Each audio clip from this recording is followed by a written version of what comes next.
Hello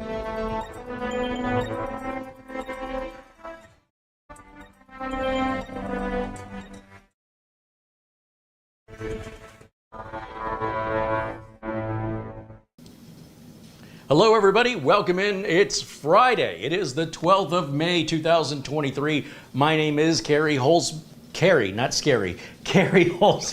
Thank you so much for hanging out and checking out the chat and the broadcast today. I want to say thank you right away out to the folks at Beelink.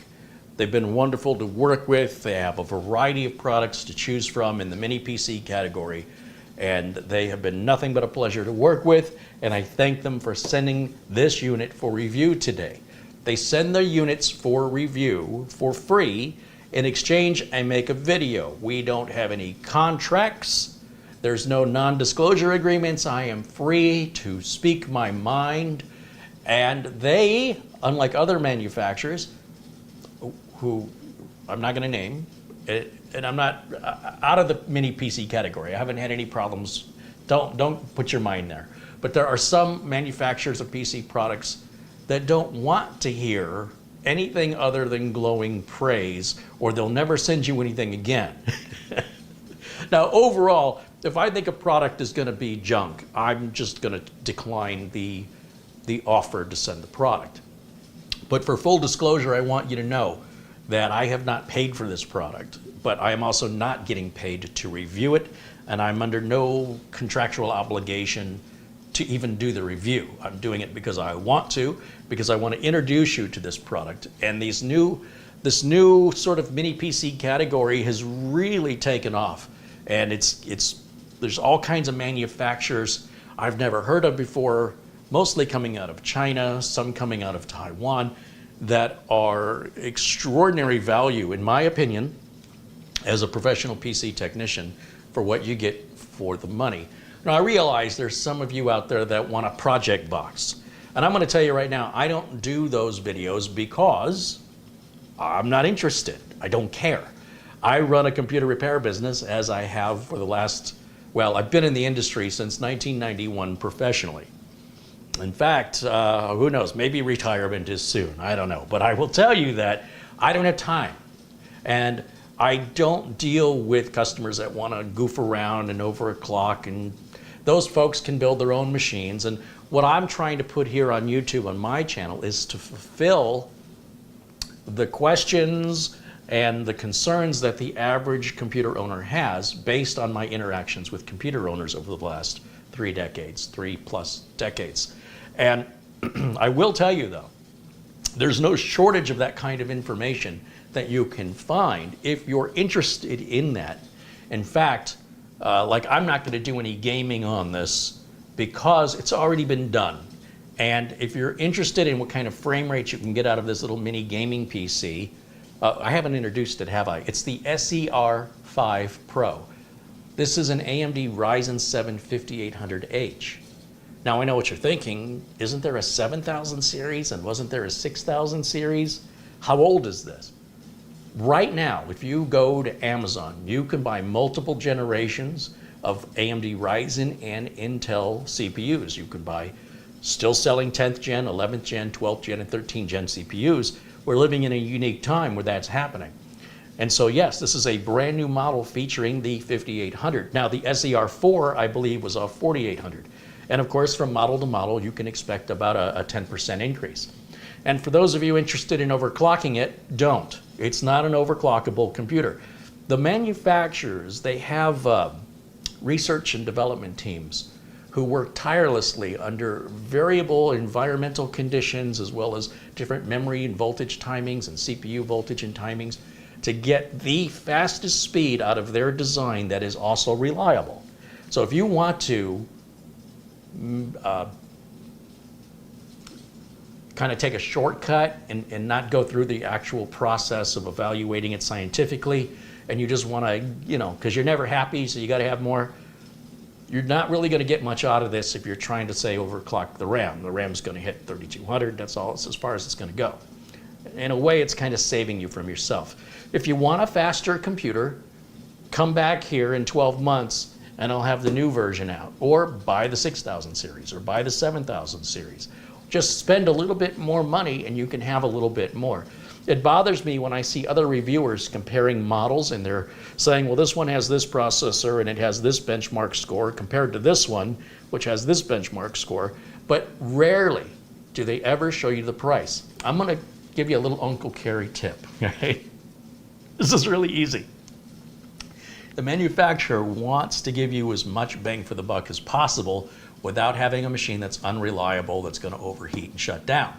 That's just a general common sense thing manufacturers do. So for you to think that you can get more out of it, that the manufacturer's holding something back, it's a delusion. And you will likely end up with problems. And that's okay. I'm not telling you not to do it. I'm just saying I'm not interested. You have fun with that.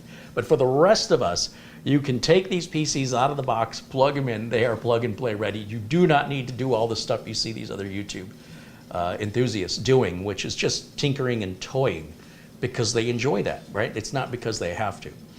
And again, whatever little gains they might get at what cost is all going to be undone with the next model anyway, which out of the box is going to be faster without any tweaking. It's just, some people are just never happy and they always want more. And some people are watching benchmarks instead of feeling how fast the computer is.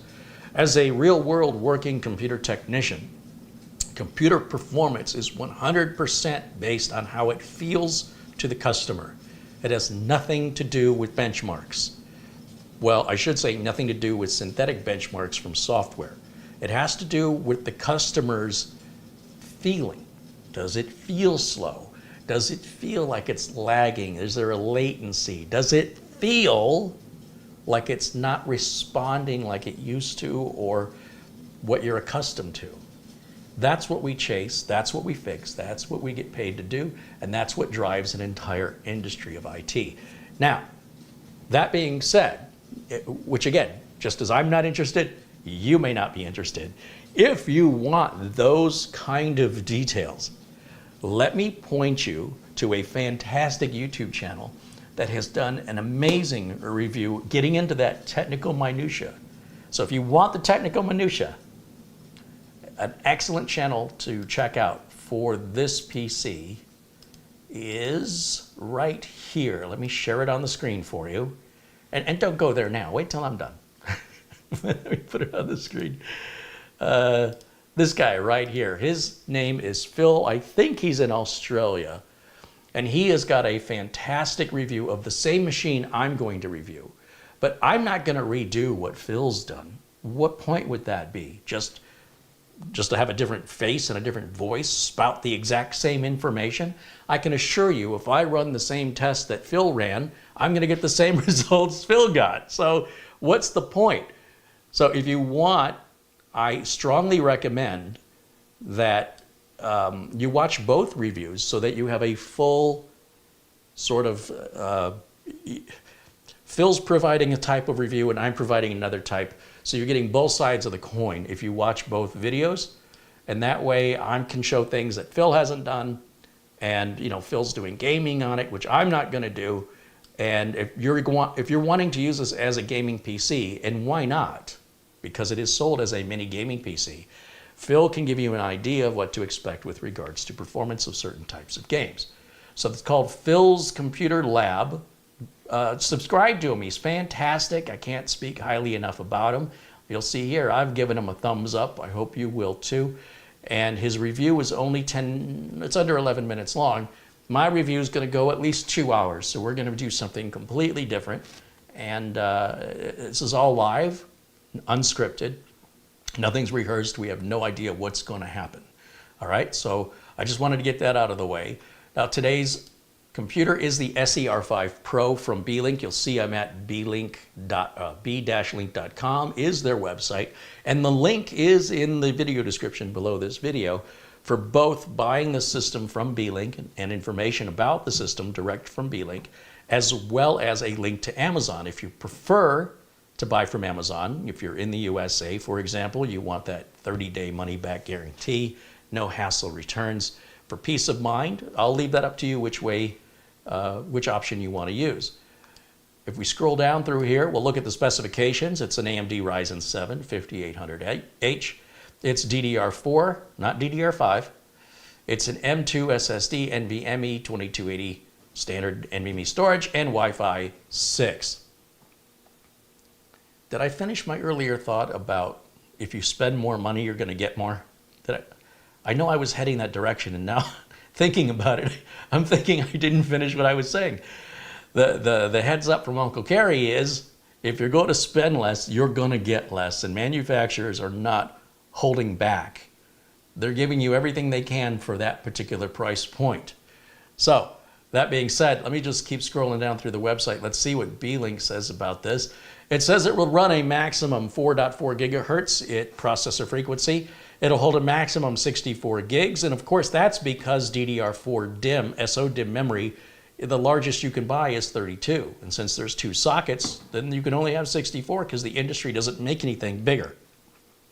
It says it's got a maximum 2 terabyte limit on the NVMe drive, but does it? I haven't seen any reviewer do this test, and this is a more real-world test. Some people might say, well, who needs 4 terabytes? Well, some people also might say 640K of RAM ought to be enough for everybody. I'd like to know if that maximum 2 terabyte value is actually real. So during today's review, we will replace the drive with a 4 terabyte. And while I'm sure 64 gig is going to work, we'll go ahead and swap out the RAM to 64 gigs anyway. You can have 3 displays on this. There's 2 HDMI outs plus a USB Type-C that will do video output. So you can run 3 simultaneous 4K displays at 60 hertz. And it has Wi-Fi 6, which is called technically 802.11ax. All right, so that's just the general information. Believe it or not, that is not technical minutia. If you want to really dive into the technical minutia, you can, well, watch other review video channels that do that nonsense. For me, it's nonsense. I don't sell computers based on minutia. Now, we've got some benchmark results here. Game name, frame rates. All right, that's all there. 4K video demonstration. Here's an exploded view of how this machine is built with the plastic housing. It's not metal. The cooling fan. You see that the cooling fan and the CPU are at the top of the machine. Sometimes they're the other way around. And let's see, we've got, of course, our memory is socketable, and our single M.2 slot is socketable. And then we have this additional fan and a space for an optional 2.5-inch hard drive or solid state drive that is SATA. Now, a lot of times manufacturers will give you this bottom plate as being metal. That's a great way to transfer heat. It'll work as a big heat sink. So if you see like any of these mini PCs that have the plastic bottoms on them, it's sort of a wasted opportunity to dissipate heat just because they wanted to shave a few pennies off the price of manufacturing so they could sell it at a lower price to you, the consumer. You will pay less to get less. If that's important to you, pay a couple bucks more. If it's not important to you, save your money. All right, as we scroll down, there's a close-up of the front of the unit with a clear CMOS recessed pinhole. 2 USB, these are 3.2s, and then we've got a Type-C USB, which is also 3.2. We've got a headset jack, which will work for microphone and headphone as well, and our power button. And if we look at the other side, where's the other side? Well, the other side's gonna, hold on, my mouse has gone crazy, stop. If we look at the other side of it here, we've got,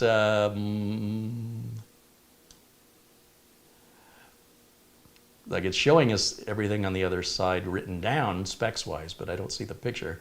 It's got a 1 gigabit Ethernet port on the back.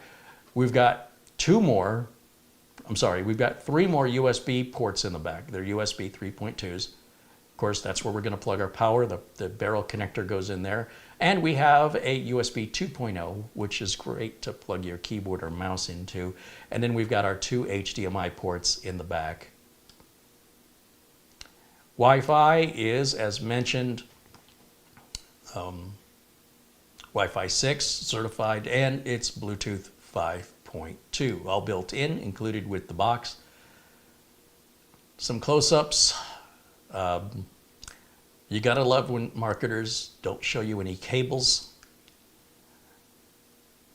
There's our dimensions in millimeters.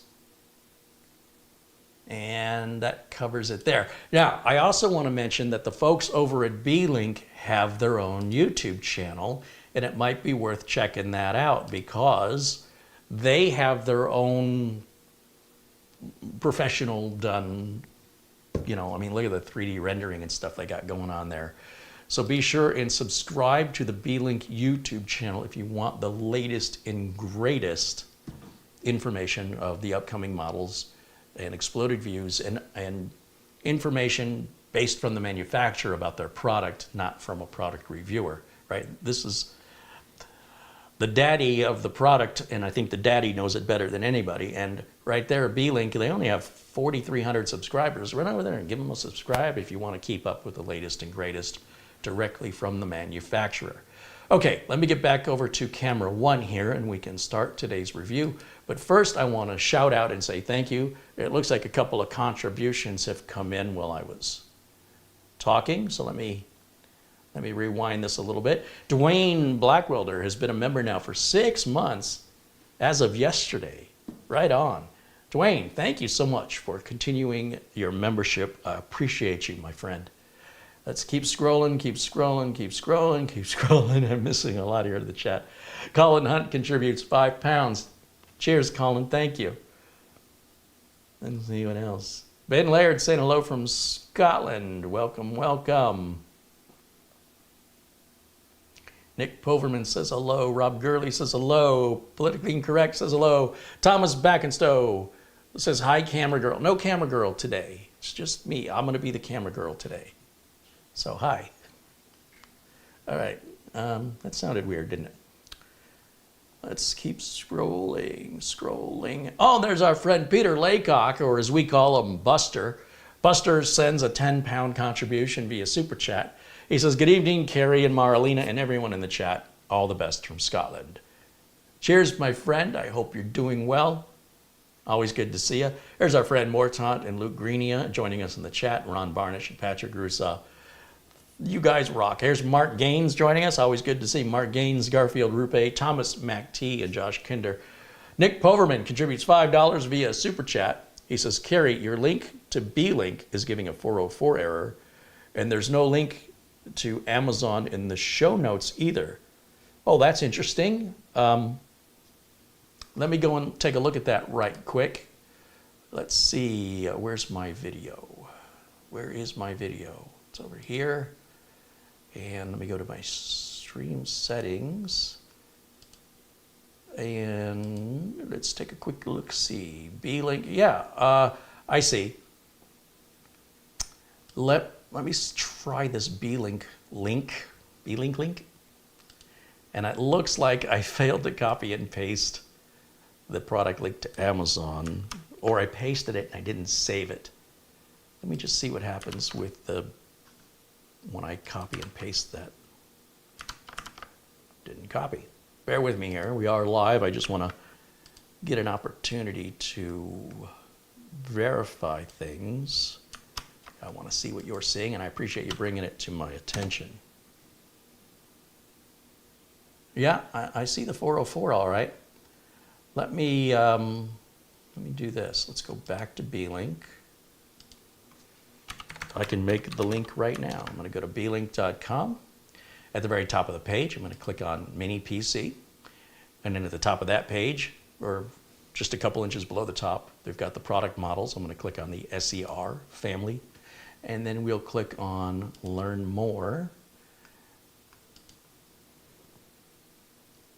I wonder if that's going to work. It seems to be giving me a very similar.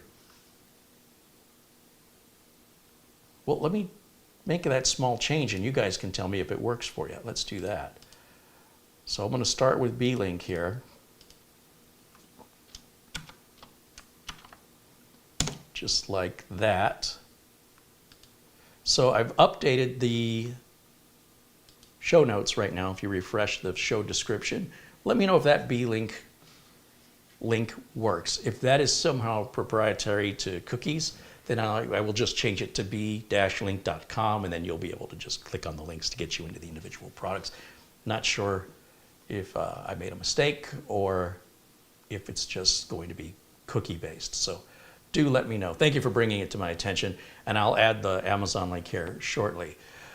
Boeing 757 pilot contributes $10 via Super Chat. Says, Kerry, thanks for all of your content. I watched the video that warned against replacing thermal compound. I bought 5 off-lease computers to give to a nonprofit, and that video saved me a ton of time. Yeah, in business, we don't do work we're not getting paid for. We don't charge customers for unnecessary work, because if the customer figures that out, they're going to get ticked off. All right, everybody says the new link is working. All right, well, if it stops working in the future, leave a comment and let me know, and I'll just put more of a generic link, just to b-link.com. But thank you for, again, bringing that to my attention. And let's see, Jim KJ3N provides what he says is a proper link. There you go. That might be something more appropriate. I'm not sure. And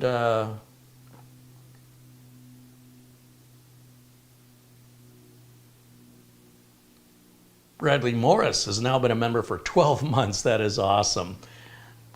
Well done, Bradley. Thank you for supporting the show for 12 months. That's right at the beginning of when I offered the memberships, almost to the day. Same with Bob R., also a member for 12 months. And Bob says, wow, already a year. Keep up the great content, Kerry.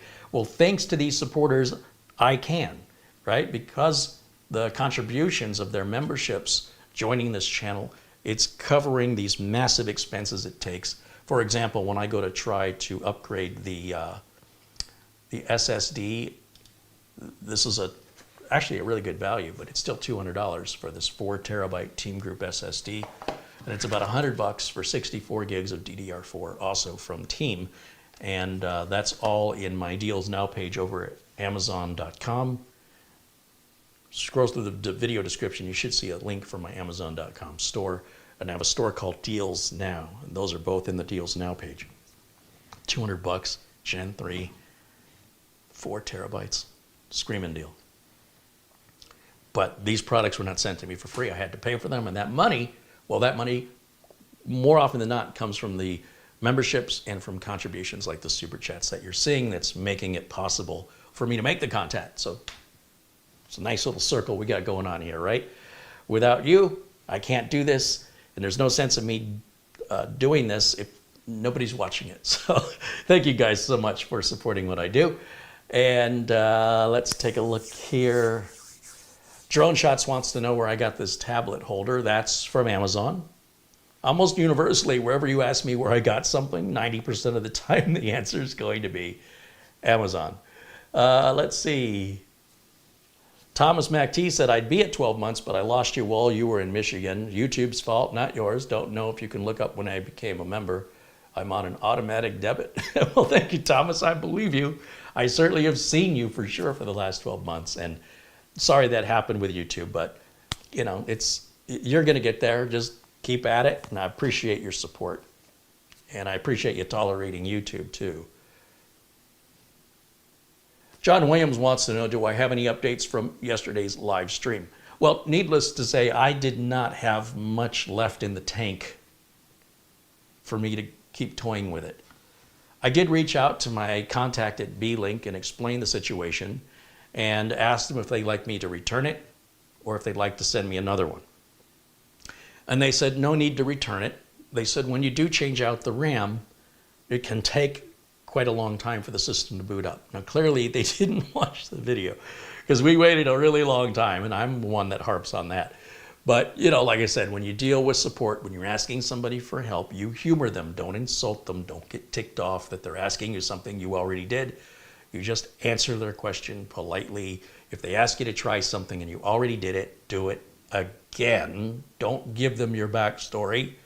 They're there to help you, but if you're going to be a jerk or you're going to be intolerant, the level or quality of help you're going to get universally from anybody at any time is going to be diminished, and there's really no way you can prove that, right?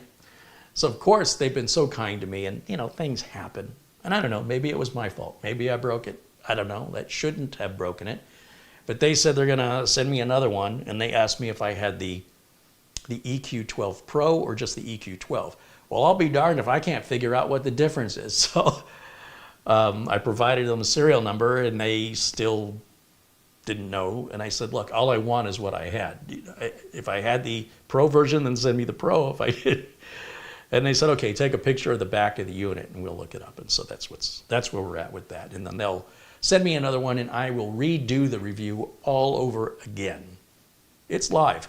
This is what would happen in a professional studio, is we would do the filming and then something like that would happen and all filming would stop. And then somebody who works in the studio would be our liaison to the manufacturer, and they would work that out until we were ready to film again. We'd move on to the next filming project. And at some point we would decide if we want to reshoot the whole thing again or if we want to pick up where we left off to save time. Time is money in production. And then the video editor then edits all that out. And you, the viewer, would never know any of that ever happened. That's what 99% of all YouTube videos are. So you're not really getting reality. You're getting a narrative that is controlled by the producer of the video. In my videos, my narrative is let it be real, let it be authentic. And yes, my videos are longer because they're real. Some people don't like that. Some people like flashy commercials being shown to them. That's nothing wrong with that. You're just not going to find it here. So I hope you understand the reason why my videos are the way they are is because it's a pretty rare thing to find somebody shooting live, honestly, in a technical environment. There are a few others that do it, but they're few and far between. And I also appreciate when a content creator shows their face. I see too many content creator videos where they're looking at product images, but they don't actually have the product, or they just show a pair of hands, or the most offensive one for me personally is a video where they won't even use their real voice. And I know you guys have seen these videos. It'll say it's a product review, or it'll say it's a trick or a hack, and it's some computer that is talking like this, and it sometimes mispronounces words and does not have the proper cadence of a talking person. So there's no inflection. It is so annoying, and boy, I'll tell you what, there's nothing more cowardice to me from a content creator or an artist is to hide. In some ways, like, you know, Banksy, whoever that is, hides, but at the same time, they create this amazing artwork. And that's part of their thing. And Daft Punk, the band, they would hide behind their masks. Or Sia would hide behind her hair. Or even the Gorillaz, that band, they would hide as being, you know, cartoon characters. That, for me, I don't like it because it's not honest. But to each their own, and enjoy the content you enjoy, and I'll enjoy the content I enjoy. And I make content that I would want to watch. I don't necessarily know if you want to watch it, but I hope if you do enjoy the content I make that you will enjoy all of my content once you get, if you're somebody who gets what I'm doing, then I think you'll find it's very, very unique here on YouTube. I want to mention, just completely off topic, I got a squirrel moment. There's a documentary that just came out on one of my heroes, and I'm sure we all know who he is, Michael J. Fox. I've always sort of related to Michael J. Fox, and we're very similar in age, we're very similar in height, and we're very similar with bullying and using humor to diffuse it, and being very fast running away so the bullies couldn't catch us. And unlike me, he got really, really successful, thank goodness. And then, of course, was hit with Parkinson's. And we don't see much of him anymore. And there's a documentary called Still, right? Because he can't stay still. And it's called Still, a Michael J. Fox story. Sorry, it's live. And I watched it last night. I couldn't turn it off. Oh my gosh, what an amazing story. It's on Apple Plus TV. Is it Plus? Anyway, check it out if you're a fan of Michael J. Fox. He's a real life superhero as far as I'm concerned. Forget Superman and Aquaman and Spider-Man and Wonder Woman. Give me a dose of reality. Here's a guy that just keeps getting back up and brushing himself off and refuses to give up. Such an admirable quality, maintains his sense of humor. He's as funny as he ever was. Don't let the way he looks have you feeling sorry for him. He is still Michael J. Fox. What an inspirational, and I'm so happy he's made this, right? Because it's getting harder and harder for him to even speak. And I'm glad that he took the time to do this now. So if you have the opportunity to see this documentary and you're interested, it's called Still, S-T-I-L-L, a Michael J. Fox story. And it's fantastic and inspiring. And boy, if there's anybody I look up to, if there's anybody that I wish that I could achieve a similar quality of attitude, it's always been Michael J. Fox. Ever since I first saw him, I think, in Family Ties as Alex P. Keaton, and then, of course, shortly thereafter, the Back to the Future movie, and then his movie career just took off. Not a fan of all of his movies. You can keep Teen Wolf. But I will say, he certainly seems to be somebody that I align with in a lot of ways. About 80% of me and him are like the same. And then there's this 20% where we're different. But holy cow, I got nothing but praise.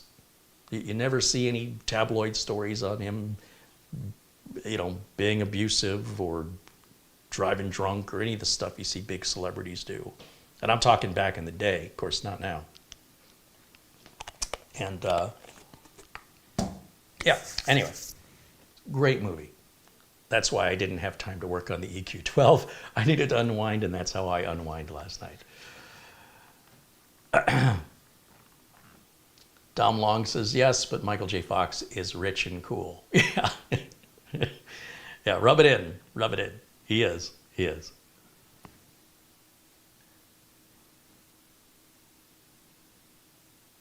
Thomas MacT said Michael J. Fox is a great example for the rest of humanity. Agreed. Absolutely. Yeah. If I can emulate anybody, if I can look to anybody as an example of what I would achieve in attitude, specifically attitude, sense of humor, and stick-to-itiveness, stubborn, but also self-aware and able to see the humor in it. Boy, there's just nobody alive in the world today that compares. And I feel very fortunate to share time on this planet at the same time that, even though we've never met, his influence has been profound on me. So, and he's not dead. I'm not just saying there's a documentary.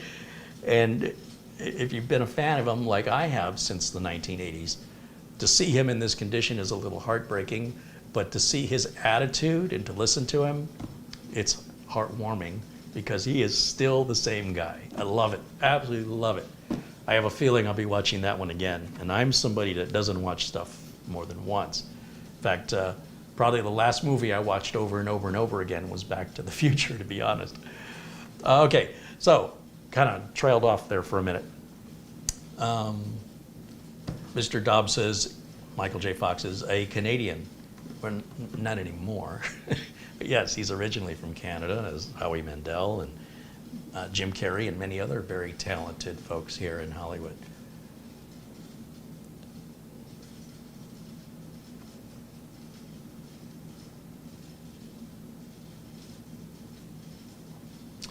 All right, so I am going to start this unboxing, and I think what I'm going to do is use the overhead camera here. So I'm going to step around, and you'll see how I do this. Again, I was going to say professional. This is still professional. It's just I'm defining professional as showing you everything, taking the mystery and the magic out of it, because I hope to inspire some of you to realize that you could do this too. start your own YouTube channel if you wanted to.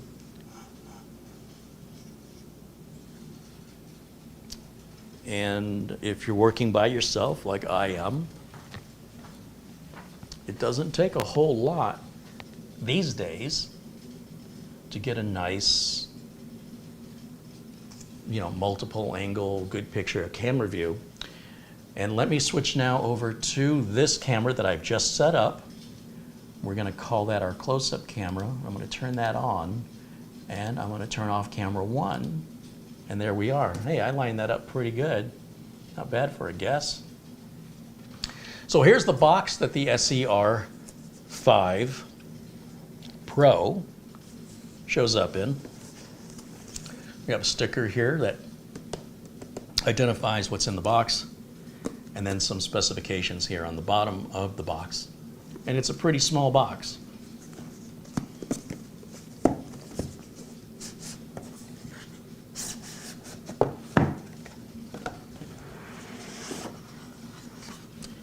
So last night, I made sure I updated this computer so we don't have to sit through a bunch of updates.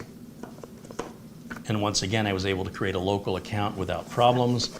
And this typically has like a little plastic around it. I've already removed that, and you might even see there's some fingerprints on it. However, I have not opened it up, so we'll see what's inside of there. And you'll see we've got this red pull tab here. That's the pull, separate the metal backing when you remove the 4 screws. Sometimes with some mini PCs, you need to get a spudging tool to get between, but with this little silicon pull tab, I think every mini PC manufacturer ought to do that. It's really cool.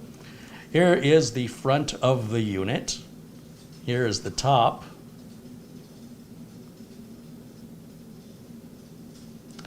And then, of course, I went over the ports on the back, but here's what it looks like. These are just vents, heat vents, and we've got more venting on each side. Airflow is exceptionally important in mini PCs, and especially the higher performance they are, the more cooling they're going to need. So there's our LAN jack, there's our 3.0 USB, there's our 2.0 USB, there's our 2 HDMI outs, and as mentioned, let's see, we've got no Kensington lock on this, but I don't know anybody who uses those anyway. Our power input is there. And if we wanted to hook the third monitor up, we'd have to go through this port here on the front, it looks like.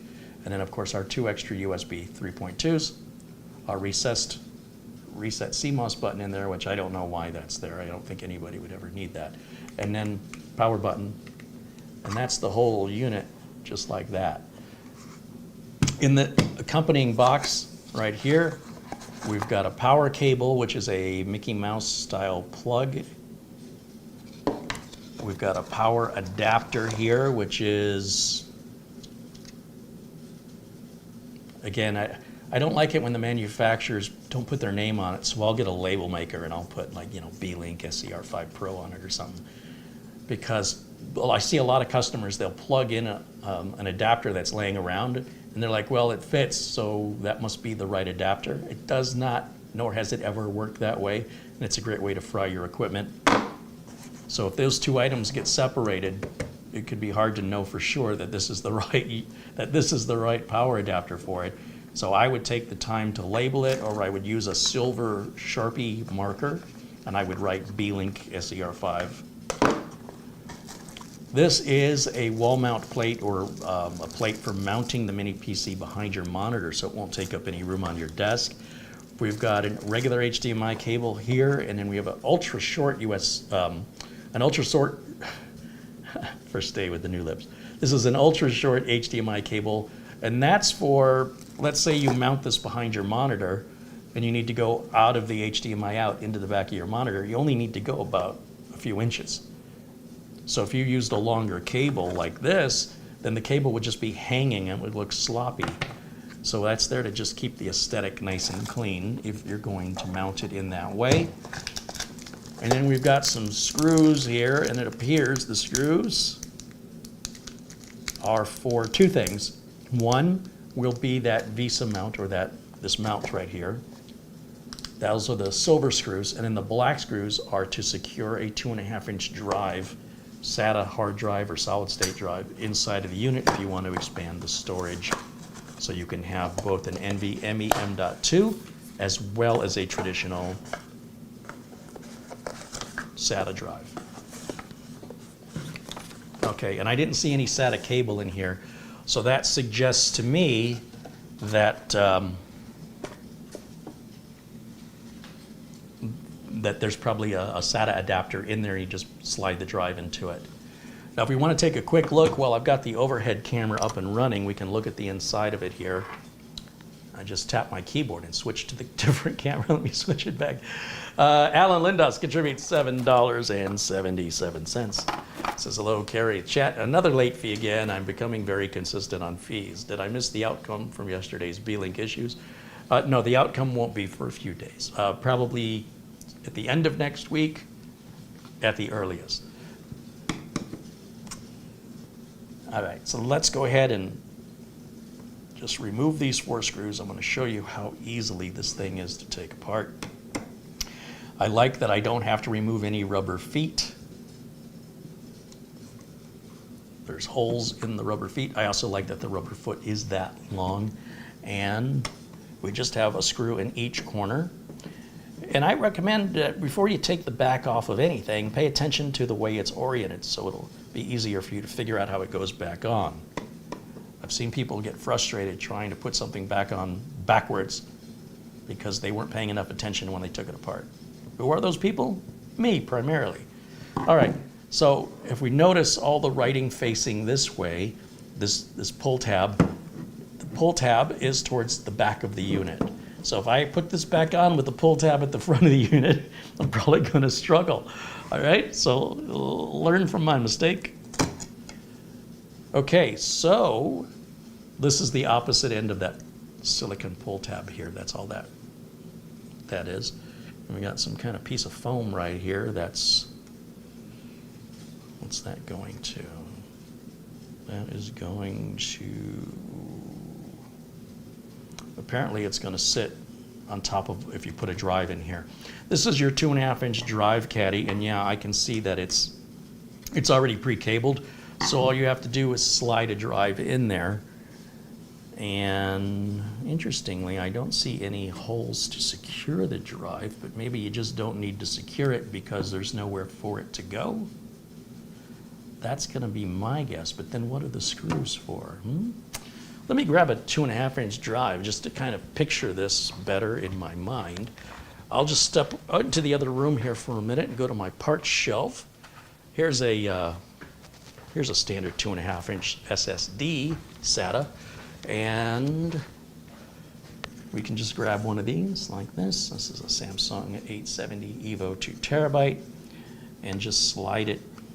It's got to go this way. Just slide it in. That's all there is. The drive doesn't move up or down. It doesn't slide, so I'm going to guess screws are not necessary. Because even if I push the drive completely forward, it takes quite a bit of force. However, if I were to have that installed and then I ship this, I could see the force of the way the packages are tossed about by the shipping companies, that could come free without anything securing it. Unless it secures from the top. No, it doesn't appear to do that either. Huh. Well, now I'm a little baffled what they intend for those other screws. It doesn't bother me. I don't see screw holes to secure the drive, given how tight it fits. But, and I mentioned this yesterday, there's a fan here, and it says do not block. But what they mean by saying do not block is they mean don't prevent the fan from spinning. Don't block the fan from turning. Even if we put a drive in here, the air is still going to get sucked underneath the drive. So you're not blocking. This is not what they mean when they say block. They don't give you a hard drive caddy and then put a fan in it and say don't use the hard drive caddy. Think about it. So it will impede the airflow, but it's not a big deal. All right, you just want to make sure that fan doesn't have anything blocking it from turning. That's all. Let's take a look under here while we're in here. And let's see, I think we need to go here.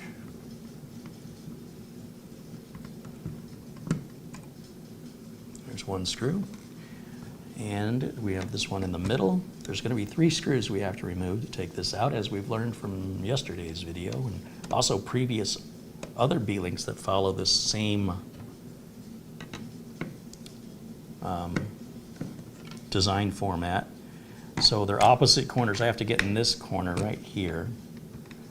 And it looks like this screwdriver is going to fit. I usually have to get a smaller screwdriver for this little screw back here, but maybe I'm going to get lucky. And maybe I'm not. So let me grab a smaller screwdriver for that so we can take that off and take a look in here. I'll use the same lucky driver set I used yesterday. This I picked up from Harbor Freight Tools. And I think I'll use this one right here. This is a Phillips number 0 precision driver. And I want to go to this corner right here. Oh yeah, I can feel it now. Here we go. Those screws all seem to be the same length and width, but I still intend to separate the screws into different groups. So I put them back, not necessarily in the same holes, but at least to the same components. Now I should be able to just lift this out. Be careful because it will be cabled in there one way or another. There it is. So we've got the 2 cables, this cable here connecting the SATA adapter, and then the power cable for the fan. And then inside we have Crucial brand memory, and we have the thermal contact material, thermal tape on top of the M.2. That looks like the pink bubble gum up there. And you can see we've got 2 memory modules installed. These are, let's see, 1.2 volt CL32, 8 gig DDR4 3200. There's 2 of them, that's a total of 16 gigs. And our M.2 is probably the same as yesterday, being a Kingston, I'm gonna guess. And we're going to find out when we turn it on and run some tests on it. So I'm not going to put all this back together. I'm just going to leave it apart because it's faster and we're live, and I'm going to need to open it up again to change out the SSD and the RAM, just to see what will happen if we try a 4 terabyte drive when the manufacturer says it only supports up to a 2 terabyte drive. Will it see the 4 terabyte drive? Or will it only see 2 terabytes of it? Or will it not see it at all, right? That's the question. So I'm gonna run that test so you do not have to. I'm gonna leave this upside down for now, and I'm gonna turn it that way, and I'm gonna start plugging in power, HDMI, the internet cable, and keyboard and mouse dongle. So bear with me for a second as I do that. And then I will also get rid of this overhead camera because I think I'm done with it for now. Turn that camera off right here. And then I'm going to move it out of the shot. So we'll just fold this up, move it out of the way. I need to step around to do that. I am my entire production crew. I am the script writer, the producer, the camera operator, the sound engineer, the network engineer, and I am the talent. So keeps me busy, what can I tell you? We'll plug that in there. Bring this down, give me this. And I'm gonna plug this in right there and plug it into our surge protector down here. All right, ta-da, I got power. Here's an HDMI cable, I'll plug that in. Oh, I still see this in the shot. Let me get this out of the shot. There, gone. And oh, internet. Let's plug it into the network. And then I've got the keyboard and mouse right around the front here. So there's our mouse. That single dongle also works with the keyboard. It's one dongle. And let's go to the HDMI input, which is what I just plugged in here, which is right there.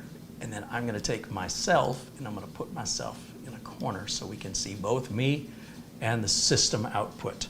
Right now the system is off, so we get the color bars that there's no signal coming out of here because it's off. So I'm going to go ahead and hit the power button here, which will light up. There is no hard drive activity light. I haven't seen that on any mini PC, quite frankly. There's our power on self-test screen. It already begins to load Windows 11 Pro, which is included. All right. And there's your boot time, ladies and gentlemen. Did you blink? It's incredibly fast. But for some people, that's not fast enough. But I hope those people have a lot of money if they don't have a lot of patience. That doesn't really require any patience as far as I'm concerned.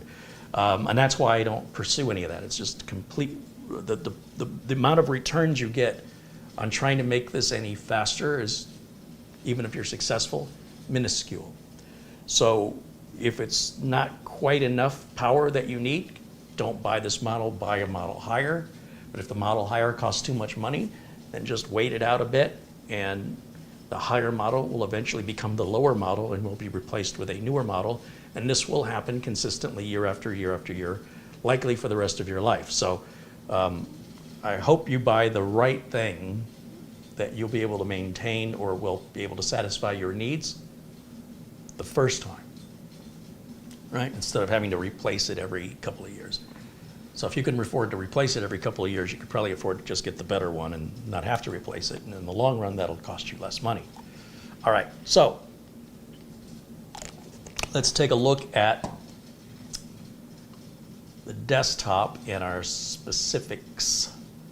So I have to go full screen over here on my side of things. Now I can see it. Now, I have run Windows Update on this, and I've run Uncle Carrie's Windows 10 Optimizer, which does work in Windows 11. I'm not quite sure how much it helps, but it gives me the My Computer icon on the desktop, which I appreciate. I'm going to right-click on that and go to Properties. And we're going to see we've got the AMD Ryzen 7 5800H that has the built-in Radeon graphics. It can run at 3.2 gigahertz. It identifies the 16 gigs of RAM and 64-bit operating system, and I want to confirm that our OS that is included with the system is activated, and it is. With regards to the C drive, we can see how big it is. 500 gigs, just like they said it was going to be, and we only have Windows 11 on here. And VLC, I think, is the only third-party content, and it's consuming 48 gigs, so we'll round it up. We'll say 50 gigs. We're using 10% of the drive. 90% is available. And if we want to run Crystal Disk Mark on it, let me grab my flash drive that has my utilities. We'll plug that in. And let's copy over Crystal Disk Mark and see what kind of numbers this drive gives us. Here we go. I always like to use the portable version. I like to avoid installing software that, is going to put stuff in the Windows system folder and the Windows registry that will probably be there till the end of time, until a clean install. For something I'm only going to run once, let's go ahead and start this benchmark here. In fact, wait, let me stop it, and I'll go under Settings and select NVMe SSD, and let's do that again. I'm most interested in the top left and top right numbers. Those are the maximum speeds under the best of conditions that you could ever get out of this drive in this configuration. And that's incredible that we're running at 3664, because about 3600 is as fast as Gen 3 is going to take us. So does that mean that's a Gen 4? Those are almost beginning to look like PCIe Gen 4 speeds, because seeing Gen 3 running at 3666 is got to be just the absolute tippy top of saturating Gen 3. Let me take another look at the specifications here while that's running. So I need to minimize that. I want to go back to Beelink's website, and I want to see what they say about the PCIe speed.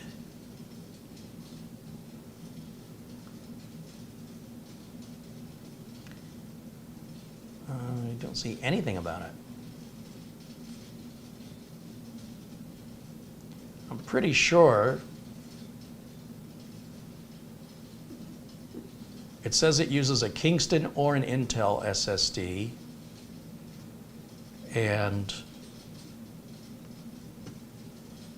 it doesn't tell me which generation it is.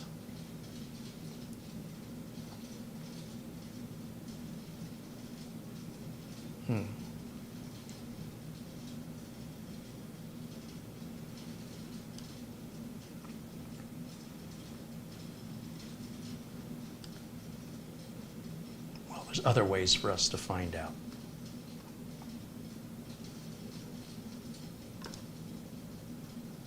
And while the test is running, let me poke over to the chat room and see what you guys are talking about.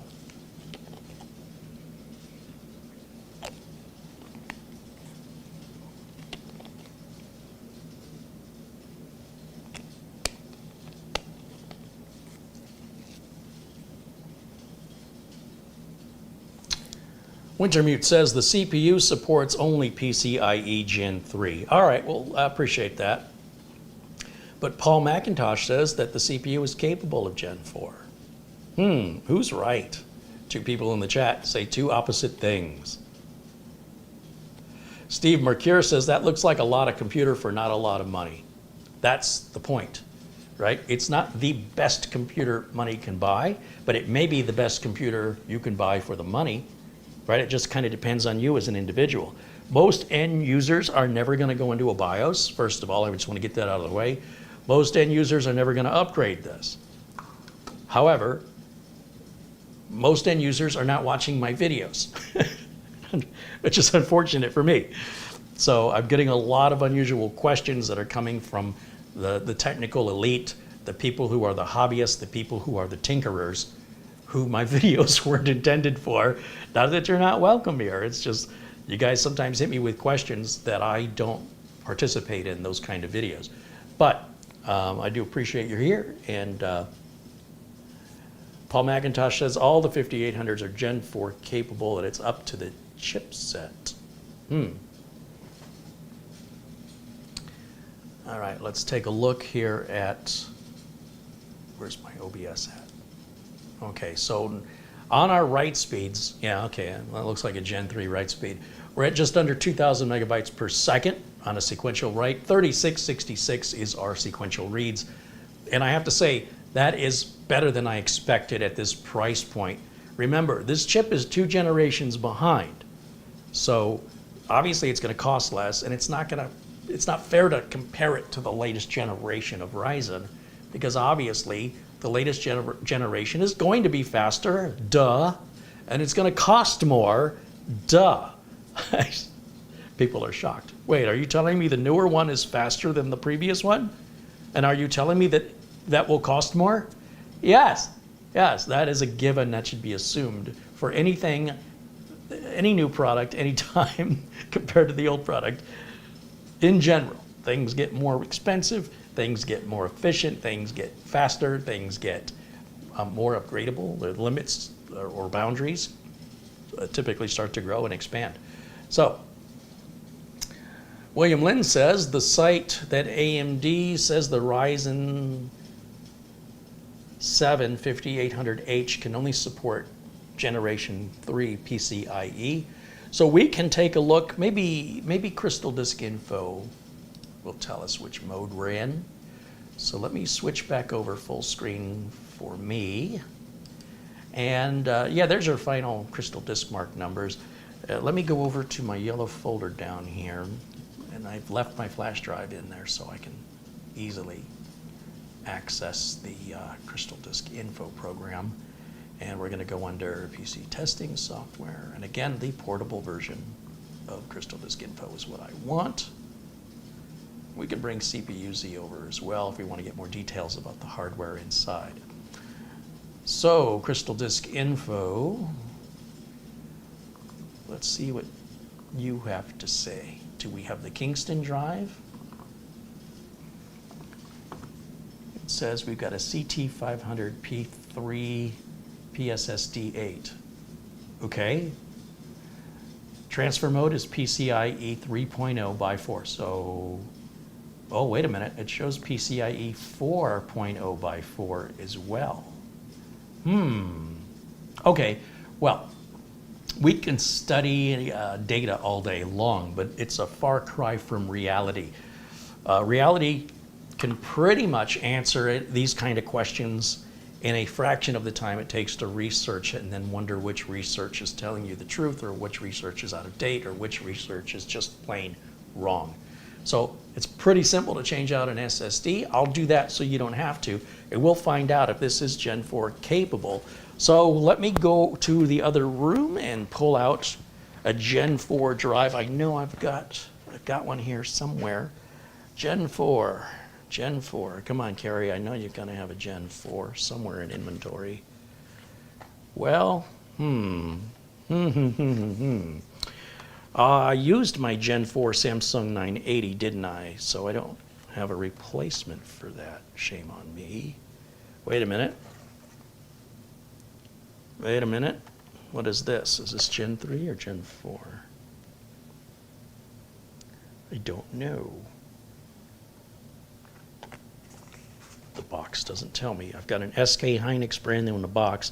It's a Platinum P41, 2 terabyte. But it's not telling me if it's Gen 3 or Gen 4 anywhere. Okay. Well, let's kill two birds with one stone. Well, no, that's actually not a good idea.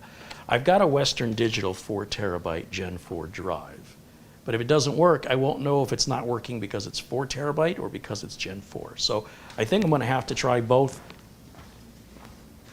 Or let me start, I suppose, with, I don't know, let me start with the team group, I think. I don't know. This can get expensive if you want to try this at home.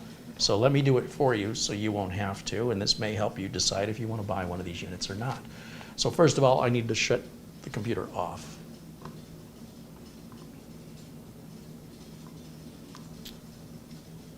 I can't see anything. I've got to make the screen full screen for me. There it is.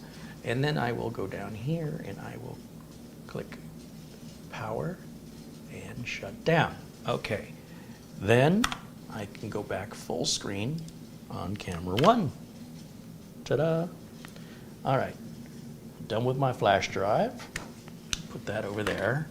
We're going to go ahead and pull the power cable because power is still on even though we've turned the power off.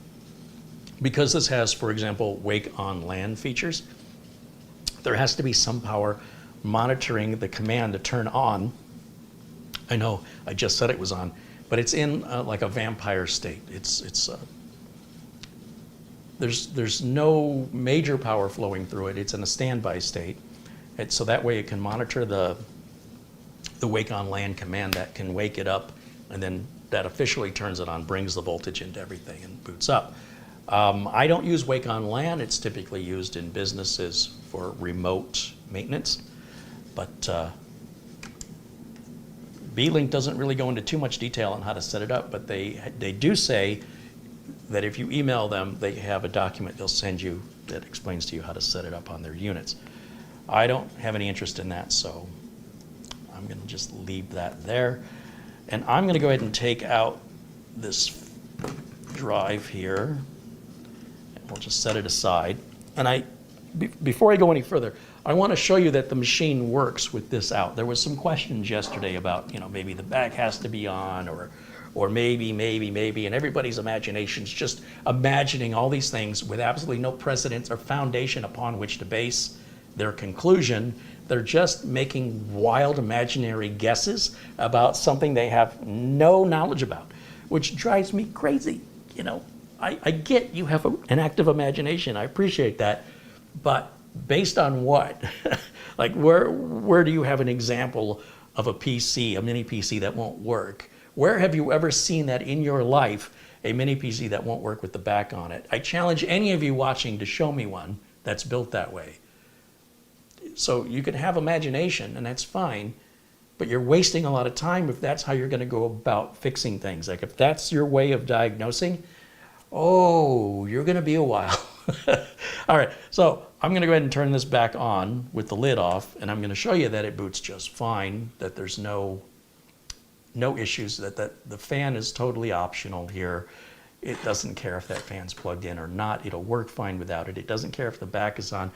Add all of that technology to determine if the back is on or closed or if the fan's plugged in, costs more money. So at a certain price point, you've got to have realistic expectations. I don't know how many times I have to keep saying it.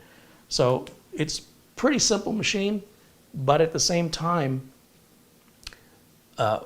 what we're calling simple by today's standards is very, very complex by standards of the 1980s, 1990s, or even the early 2000s.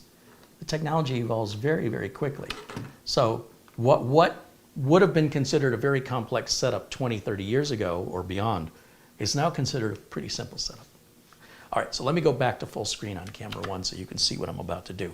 The first thing I'm going to do is change out this M.2 drive for the 4 terabyte team drive and see what's going to happen here. So I'm going to go ahead and remove the one screw that holds in our M.2 here. And I'm going to remove that. This says it's a P3 Plus made by, it says AZW. PCI. Oh, it says it's Gen 4. Look at this. Well, that's, this is what I'm talking about here. Getting to the facts. You guys can Google stuff all day, and if you choose to believe what you're reading, that's great. But even the chat room can't agree. But look, just look how fast I got the real answer that is undebatable.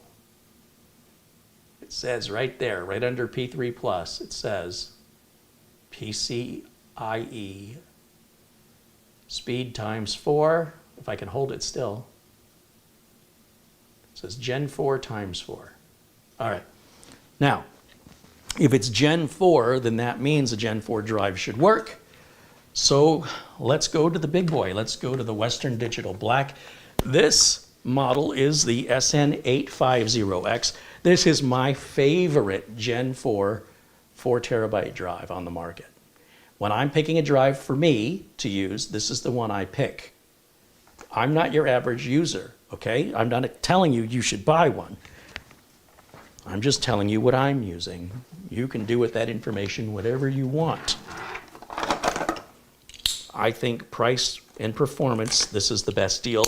The Seagate FireCuda 530 is way too much money, and in many cases, in my testing, this is faster. So I don't have any problem with the quality of either unit. I have a problem with the price of the Seagate. Now, if the Seagate and this were the same price, I would pick this one because I found this one to be a little bit faster. But if the Seagate was cheaper, depending on how much cheaper, this isn't that much faster. So I, in that case, could buy the Seagate. As you can see, I've cut the tape on this product. It's never been used before, so I'm going to assume it's good and there's no problems with it. There's no operating system on it. There's no partition. But they do say the maximum size drive allowed, according to Beelink, is 4 terabytes. And I just want to confirm that that's true. And I don't want to do it on theories. I want to do it on actual experience, because I think experience is far more valuable. And you can't debate experience. You can't tell me what I experienced didn't happen. You could tell me that, but you could also tell me I'm 12 feet tall. You could also say I weigh 1,200 pounds. Doesn't make it so. All right, I'm going to turn this back on. Let me put myself in a corner again. Now, I already know that there's no operating system. There's nothing for this to boot to. So I'm going to grab my Windows 11 installation flash drive, and I'm going to plug it in right here. Now I'm going to turn this on, and let's see if it even acknowledges 4 terabytes.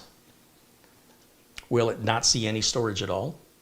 Will it see storage but only 2 terabytes of our 4? Or will it see all 4 with no problems, and that Beelink is just copying and pasting all of the limitations from older models, because manufacturers often do that? I want to know. So I want to confirm. I'm going to go full screen over here for me, and we're going to go through the Windows 11 setup. Install now. And then There's a couple other things it asks. I'm going to click I do not have a product key. I'm going to choose Windows 11 Pro. Agree to the license agreement. Now here's where the magic happens. When I click next, will it see a storage device? Oh, one step ahead. I always choose custom. It sees it, and it sees 4 terabytes. So, and I will let Beelink know their website is not accurate, at least not for this particular model. This is important because, well, you may not have need for 4 terabyte today. It sure would be nice to know that if you bought one of these units, that you could upgrade it in the future should you need 4 terabytes, and 4 terabytes is only going to get cheaper. And look how fast Windows 11 is installing. We're already 50% through the setup phase. Remember, the setup phase includes partitioning the drive with multiple partitions, formatting those partitions, and copying our Windows 11 setup files. That's incredible. Absolutely incredible. Now, I'm fairly confident that putting 64 gigs of RAM in it is a no-brainer and we're not going to have any issue. And I will do that once I'm satisfied this works, because if I do everything at once and it doesn't work, I don't know which thing I did that's causing the problem. So I break it into containers, if you will. We do this, right? We disconnect the fan and remove the lid, make sure it boots. Then we just simply replace the NVMe drive, knowing it's 4 terabytes and it says the limit is 2. Guess what? The limit is not 2. All right. Now, assuming all of that works without any blue screens or unexpected issues, that would take us back to saying the limit is 2, which I'm not anticipating. Once I'm satisfied that that all works like it should, then I'll change the 16 gigs out for 64 gigs, and then that's going to be pretty much your maximum upgrade. Now, that's as of May 2023. There are 8 terabyte NVMe drives available, and I do have one on order, but it has not arrived yet. When I get it, which is probably sometime today, I'll include it as part of future testing. I did not buy it because I wanted it. Well, I didn't want it for my own use. I want it for testing, to say, okay, well, now if it can see 4 terabytes, can it see 8? I would think it should be able to. 2 terabytes, once you break that barrier, you shouldn't hit another barrier until like 32 or something, or maybe even bigger than that. So I suspect 4 terabytes, if 4 terabytes works, then 8 terabytes is going to work as well. This is a 4th generation PCIe drive. Amazon has those drives right now at $399. They're often $349. So I would hold off to buy one unless you can find it somewhere else at $350 or below. I personally will not pay more than $349 for the Western Digital 850, what did I call it? SN850X model.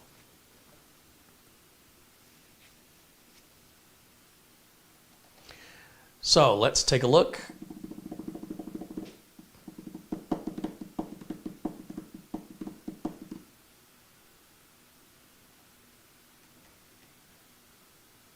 Now I'm going to, oh, thank you to Ian Gooch, just contributed 10 pounds. He says it is 10:13 p.m. here in London, where the temperature is 11 degrees Celsius. I don't know how hot is 11 degrees Celsius. Sounds comfortable. All right, we're getting to the final stages and setup of Windows 11. I want to unplug the internet cable so that it doesn't force me to create an online account with Microsoft. And I need to go full screen again over here, full screen, and we'll go United States, yes, and then we'll go US here, skip that. There's all the Wi-Fi. I click I don't have internet, continue with limited setup. Now I can create the local account. I'll just put the username of user, enter, blank password, enter. And I turn off everything but location settings, so my date and time can be set automatically and kept up to date for me. And then I hit accept, and that should just begin the finalization. And that is a very fast Windows 11 install. Holy cow. We went from nothing to having all the partitions, formats, and operating system installed like that. And we're looking at a computer that's under $400. Is that right? If you look at the Amazon page, there's a $40 off coupon. I think it's what, $419? And then you take $40 off if you check the coupon box. In fact, while we're waiting for this, Let me just confirm that I'm remembering that correctly. I know I have the Amazon page up here somewhere. Let's go to my window capture. Ba-boom. Let me get rid of camera 1 so we can see this full image. Yeah, $419, and right here it says apply $40 coupon. So that's going to take it to what, $379? That's a heck of a price. Heck of a price.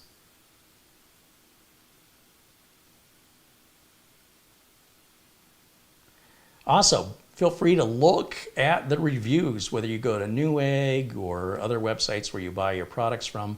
Take a look at what people are saying.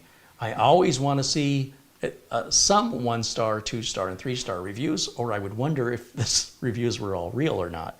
So I love to hear what actual owners think.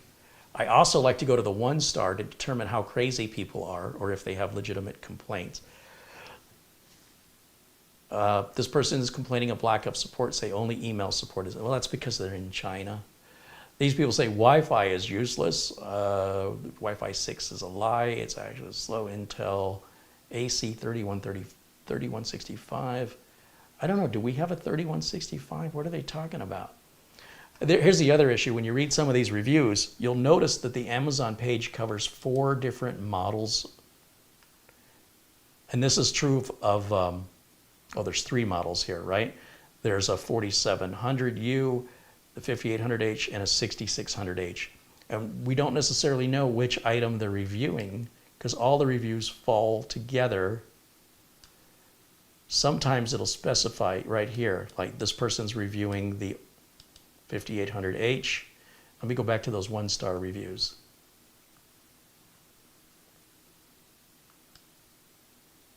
And let me tell you something, email support is the best way to go. You don't want to be on hold forever. You don't want to deal with somebody with a thick accent who you cannot understand.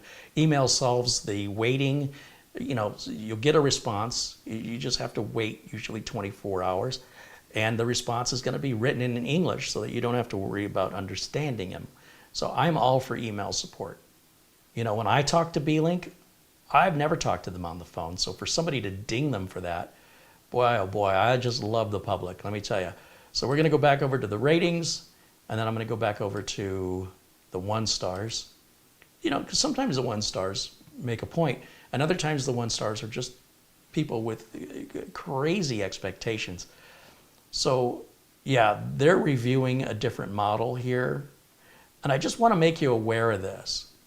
This one here, where they said the Wi-Fi is useless, they're saying that the PC needs to be close to the source. All of the PCs work for me. This is probably their router. There's another person complaining about the Wi-Fi also on this model. And they're saying all of the other PCs in their house work. This person also says the Wi-Fi is a lie. So it's saying it's an AC3165 adapter. Well, we can verify that. We can look in the device manager and see if that's true. And again, I want to make sure that they're reviewing the same unit. Person says the PC crashes, but we don't know what the crashes are. Interesting. Okay, so again, I want to emphasize that I want to see 1-star reviews, but I don't want the 1-star reviews to be the long line. I want the long line. I want at least 60%, 60, 70% of the people to give 5-star reviews. And that certainly meets my requirements here. So, but be sure to read them, decide for yourself, and do know if you buy from Amazon, they have a 30-day return policy. No hassle, you don't have to pay for it. And in some cases, if you order it today, you just might even get it today, depending on where you live and if it's in stock at your local warehouse. Okay, let me switch back over now to my HDMI input, and let's see how we're doing. Install is done. Let me go to the yellow folder. Let me go to this PC. That's my Windows 11 flash drive. I'm going to go ahead and eject that because we're done with that flash drive. And I guess I could plug it back into the internet, but before I do, let me plug my utilities flash drive back in, and let's copy back over Crystal Disk Mark. I want to see what kind of numbers we're going to get.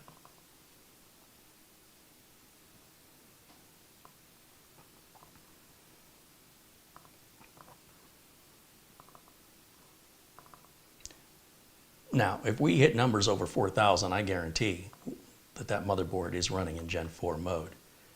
Remember, the drive that they're going to include is not going to be a high-performance drive. And seeing a number over 3,600 certainly leads me to think that that motherboard is supporting Gen 4. Now, the speed of 3,700 is awfully slow for Gen 4. We should see about 6,000 to 7,000. However, I suspect we have a bunch of drivers missing. I'm going to stop this and close this out because it occurs to me I might be running this prematurely. Let me right click and go to Device Management, Device Manager. Yeah, so we have the PCI decryption encryption controller, the SM bus controller, the multimedia controller. Those might have an impact on our performance. So what I would do is I would plug the internet into it first of all. So let me grab my internet, my Ethernet cable that gives us internet access. We'll plug that right back in there. And do I need to load an Ethernet driver? Typically, you only have to do that on the 2.5 gig Ethernet adapters. But yeah, it's already loaded with Windows 11. And then let's hit Beelink's website. Unclick that, start. Unclick that, confirm. Okay, close that. And let's go to b-link.com.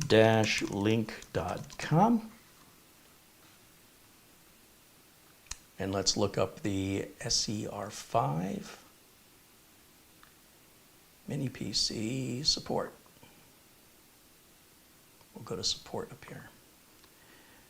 And we want to search for SER5. Now they have a couple different models of SER5, so we want to make sure we pick the right one. Mini PC support. Oh boy. All right, well, we'll just look through the list here.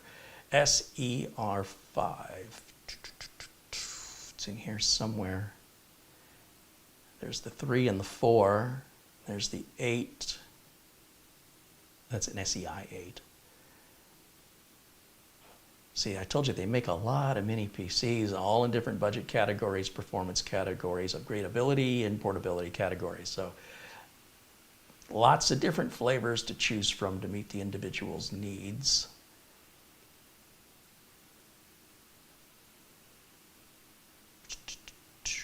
It's the S12, SER6, we're getting close. SER5 5600, where's the 5800? SER4, SER3, hello, SER8, no, it's SEI. GTR, I don't see this model here. I wonder what would happen if we went up here to Mini PC. And then we go to SER family. My internet is slow.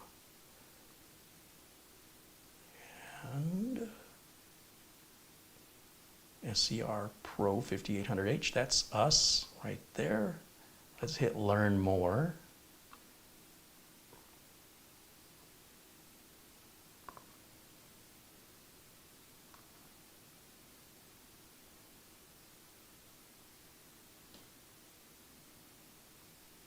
There we go.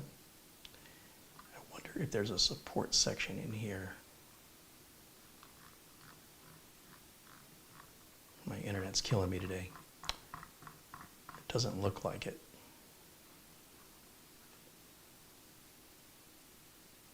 Well, it's a 5500U. We have the 5800.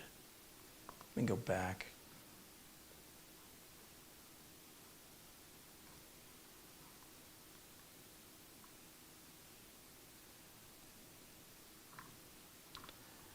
support.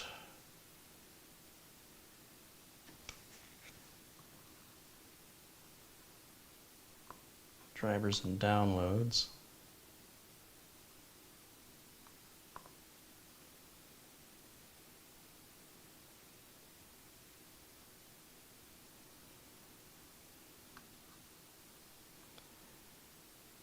And let's see what we have here. Driver for the SER5800. Sounds good to me. It was published in March.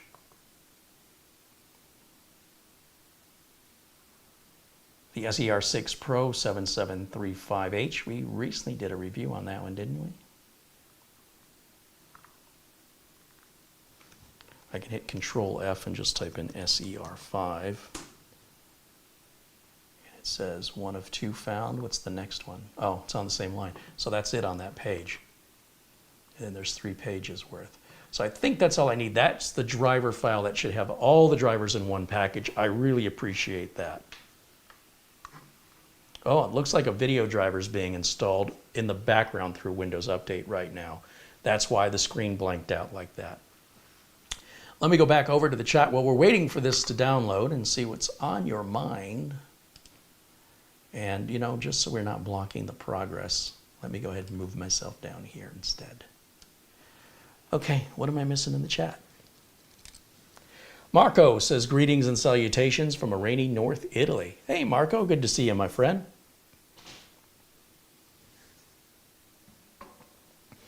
Steve Mercure says, have a nice Mother's Day weekend, everyone. Indeed, indeed. Sunday is Mother's Day. Larry Hall contributes $10, says hello from Oregon. Hey, thanks for joining us, Larry.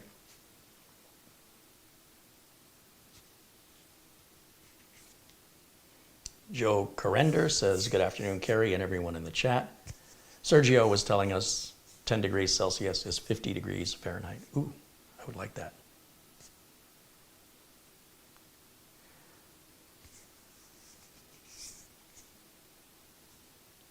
Ian Gooch with 10 pounds says 22.1. Oh, yeah, I mentioned that. That was the time.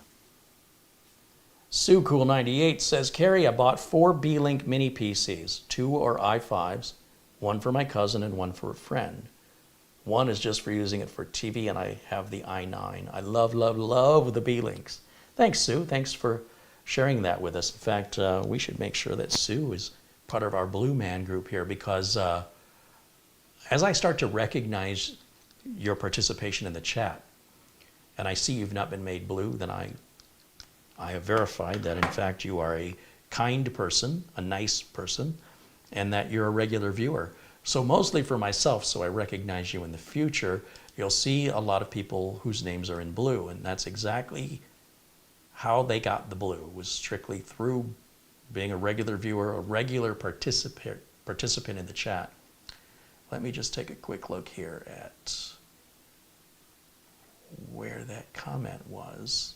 You know, it's one thing to see it over here on the tablet, and then it's another thing to find it on the screen that's 10 feet away from me. Let's see.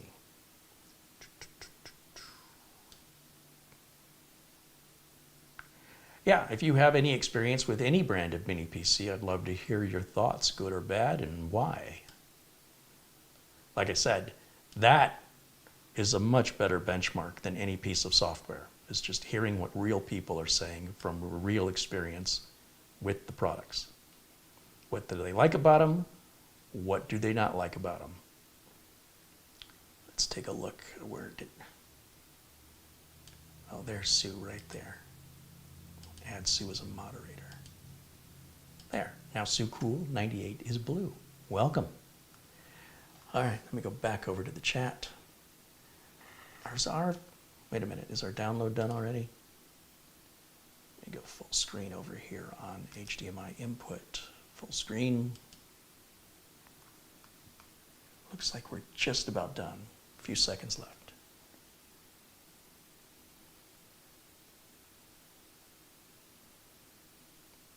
Paul McIntosh says, it seems strange they would use a more expensive Gen 4 SSD and a Gen 3 interface. I don't know where you're getting the Gen 3 interface from. I've never seen Gen 3 run over 3600. So I'm thinking this is a Gen 4, just the fact that it's breaking 3600. And I could be wrong, but I'm not quite sure where your confidence is coming from in that regard, especially when the chat room can't seem to agree themselves if the motherboard is Gen 3 or 4. We do know that the NVMe drive is Gen 4 that I just put in, and we do know, as I've shown you, that the drive I removed is Gen 4. So that's why I don't rely on people who are basing their confidence on information they find online. So I'm a little bit concerned when I see those kind of comments because they're just coming to conclusions. And that's not to say they're wrong, but I much prefer hard evidence. And the best evidence I can have is to actually try it and see. And without all the drivers in it, I can imagine it's not going to run at very good performance. But I also don't know the limitation of the chipset on the board. So who knows? But I will tell you, I don't see Gen 3 drives running over 3600. I just don't see it. So it's possible it could be running at 3700 on Gen 4, on Gen 3 rather, but that would be the fastest Gen 3 I've ever seen. All right, let me open this up and extract it. And let's see what this looks like.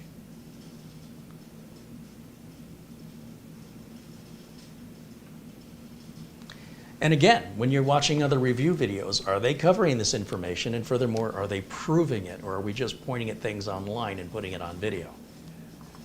Let's take a look here. Radeon software, Wi-Fi driver. I was hoping that had a batch file where we could run all of these things at once. That's all right. Let's just start to install it. We'll start at the top and work our way down. Whether we need them or not, we'll just put them all in there. Why not? And once we get the drivers installed and the system rebooted, after all drivers have been installed, we can then try Crystal Disk Mark again.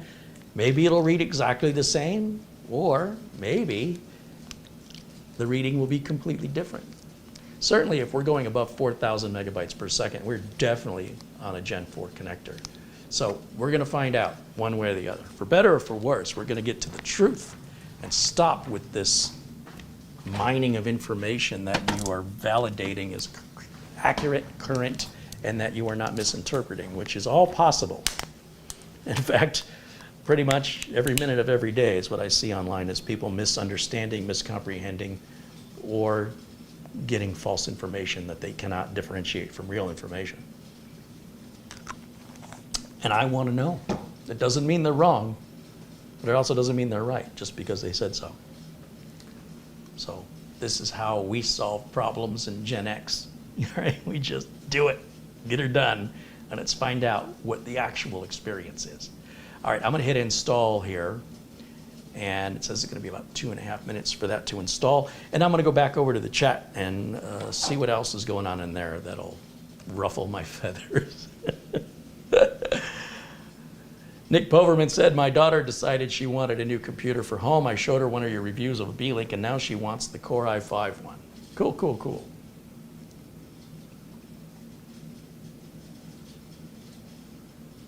Old Man 55 says Gen 4 can run lower 3600. It absolutely can.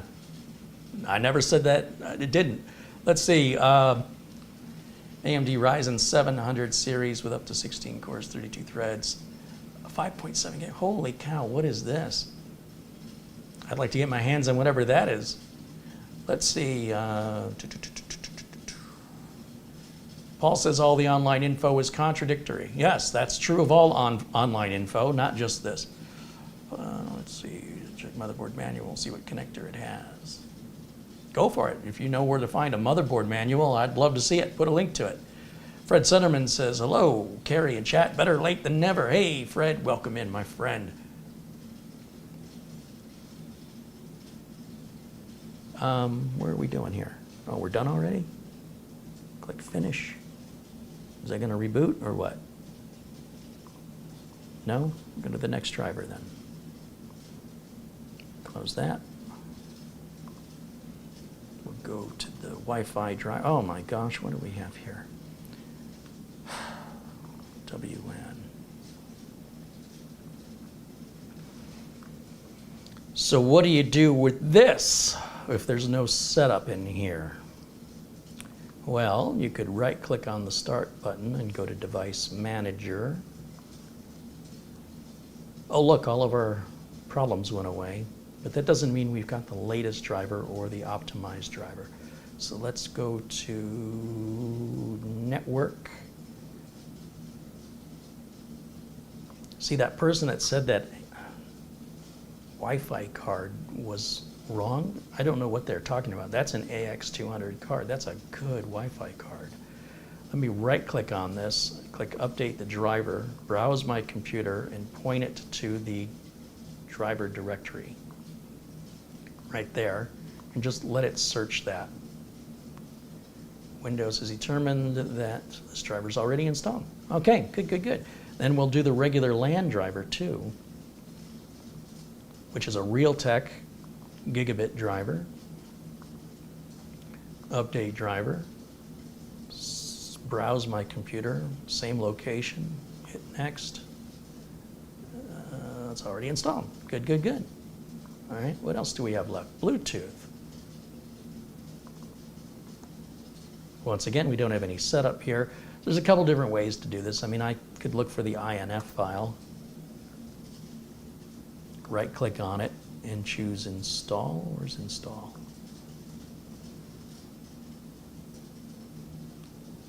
Did they take it away in Windows 11? Let's find the Bluetooth over here. Where is Bluetooth? Right here. Update the driver. Update. Browse my computer. That's the directory that has all of our drivers expanded out. Windows determined the driver's already installed. All right, so as far as our LAN, WLAN, and Bluetooth drivers are concerned, did all that on its own. What is unknown device? We don't know. That's why it's called an unknown device. Still no option to install. Okay, don't know what that's for. That's pretty weird. What is this? Installer. ETU11.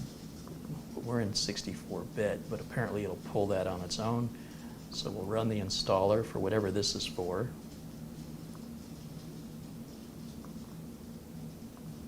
Okay, that's done. Go back twice. I need to get out of the device manager. Sometimes drivers won't load if you've got the device manager open. Here's another LAN driver. Huh.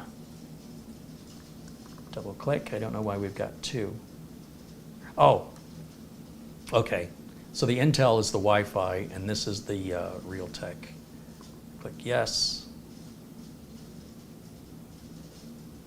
And there may even be a newer Realtek Ethernet driver available from Realtek directly, but we'll just go ahead and take what Beelink's offering, because that's what they've tested with.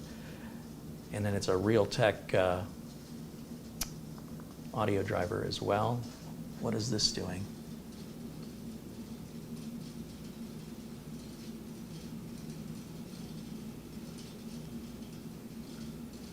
Huh, that's unusual. We're going to go ahead and let that finish what it's doing, and I can move this over so you guys can see it. There we go. There's our friend Oystein joining us all the way from Norway. Always good to see you, my friend Oystein. Shamim wants to know, how is the Iris Xe graphics for light gaming? Well, if you want gaming, you're going to get better performance out of an AMD integrated GPU than an Intel one by far margins. But whether or not it's acceptable to you, what that can do is really dependent upon what games you're playing at what resolutions and what your expectations are.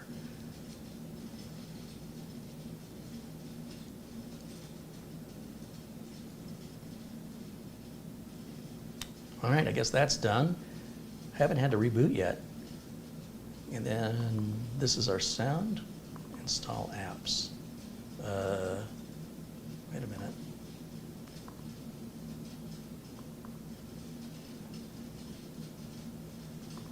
Let me try that as an administrator. Run as administrator. Oh, it does something similar. Interesting. So now that we've done all that, let's reboot it. And then when we come back to the desktop, we'll go ahead and run Crystal Diskmark again and see if the numbers have changed at all. And bearing in mind that it's still downloading Windows 11 updates in the background, even though I have not instructed it to do so. That's a part of Windows 11 to keep you secure that it'll happen in time in the background for your benefit. Holy cow, that is a fast boot up time. Okay, let's go back to Device Manager. Let's make sure everything is happy.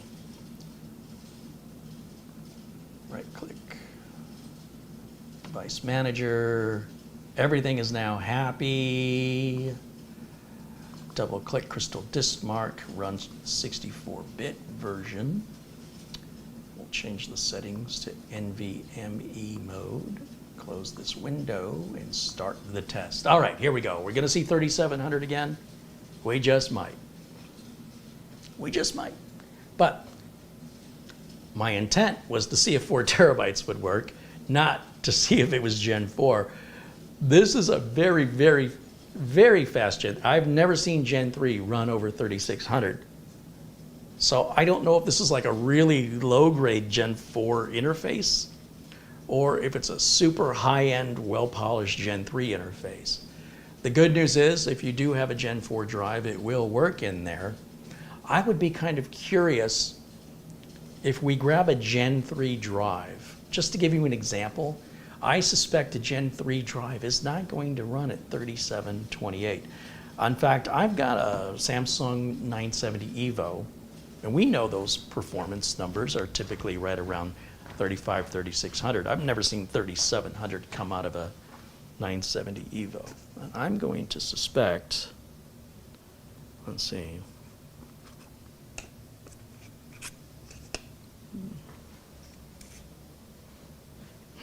that's a Gen 4. I didn't realize I had a Gen 4 drive here. When I'm looking for it, I can't find it. Explain that to me.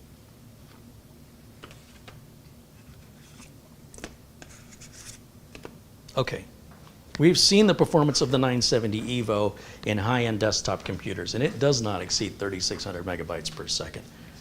So what I do know is that 4 terabytes does work, and that 2 terabytes is in fact not the limit as advertised by the manufacturer as far as storage goes. And 3728 to me feels like low-end Gen 4, because I don't think Gen 3 can get that fast. But I could be wrong. I'm making an assumption based on how many of these drives I've tested over how many years. That's an unusually big number for Gen 3, and it's an unusually low number for Gen 4. It almost feels like it's Gen 3.5. Larry G contributes $10. He says, here's my late fee and my new badge. Right on. He says, hello to chat and Camera Girl. Camera Girl's not here today, but I'm going to be Camera Girl today. Mitch Morrison joining us in the chat. There's our friend Mitch. Welcome. Welcome in, Mitch. Hope you're doing well, my friend.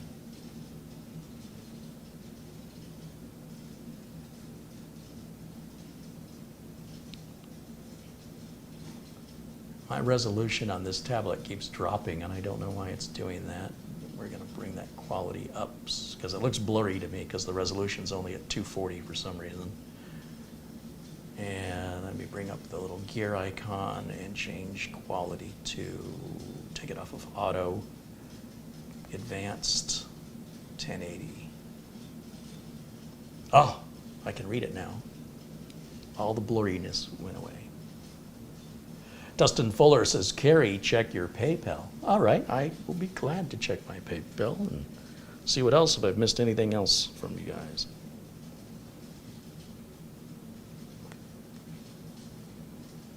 $10 comes from Dustin Fuller via PayPal. Right on. Thank you, Dustin, for your support and contribution.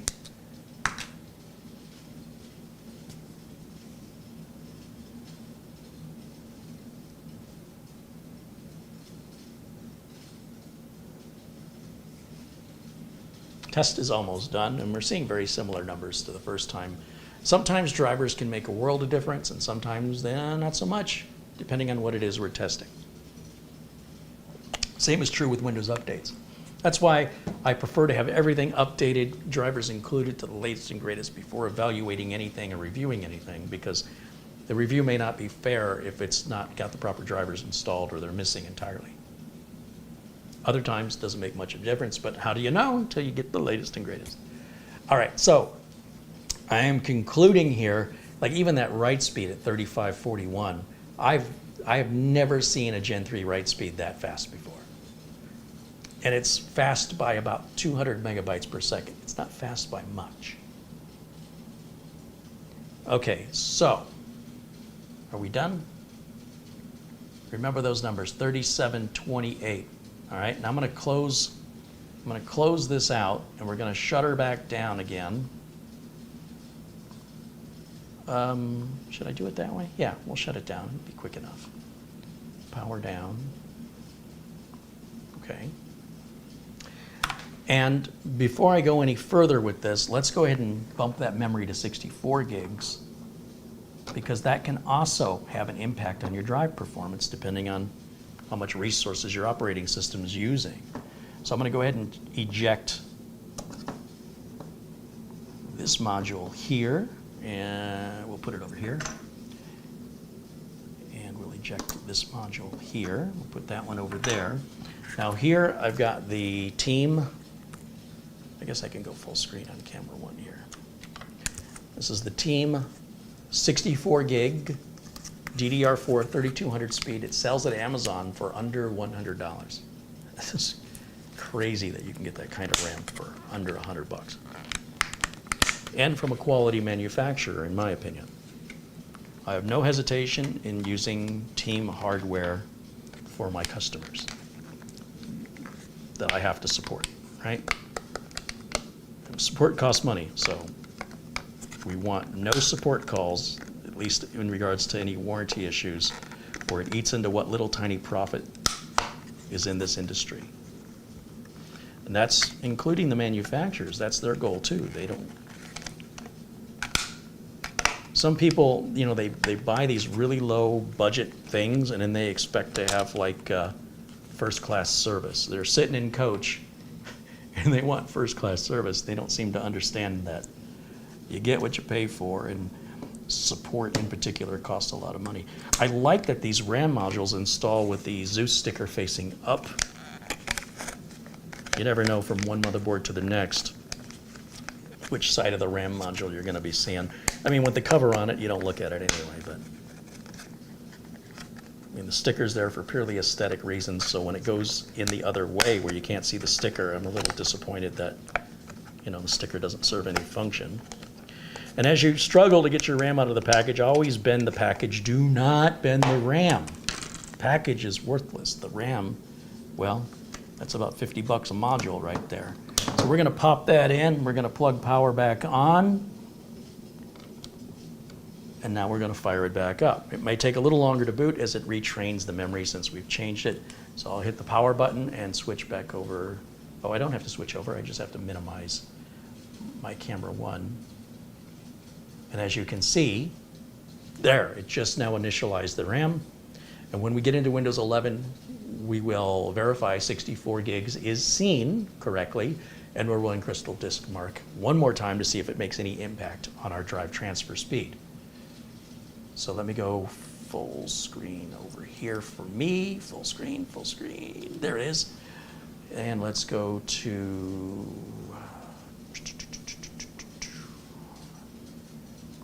type in the word system information.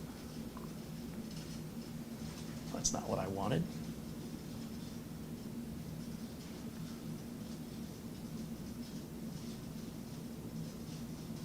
"64 gigs of physical memory is installed." Look at that. BIOS mode is in UEFI mode, of course. 64-bit. Yep. Okay. Looking good. Back over to Crystal Disk Mark. One more. I'm just going to do the sequential test only. Speed this up.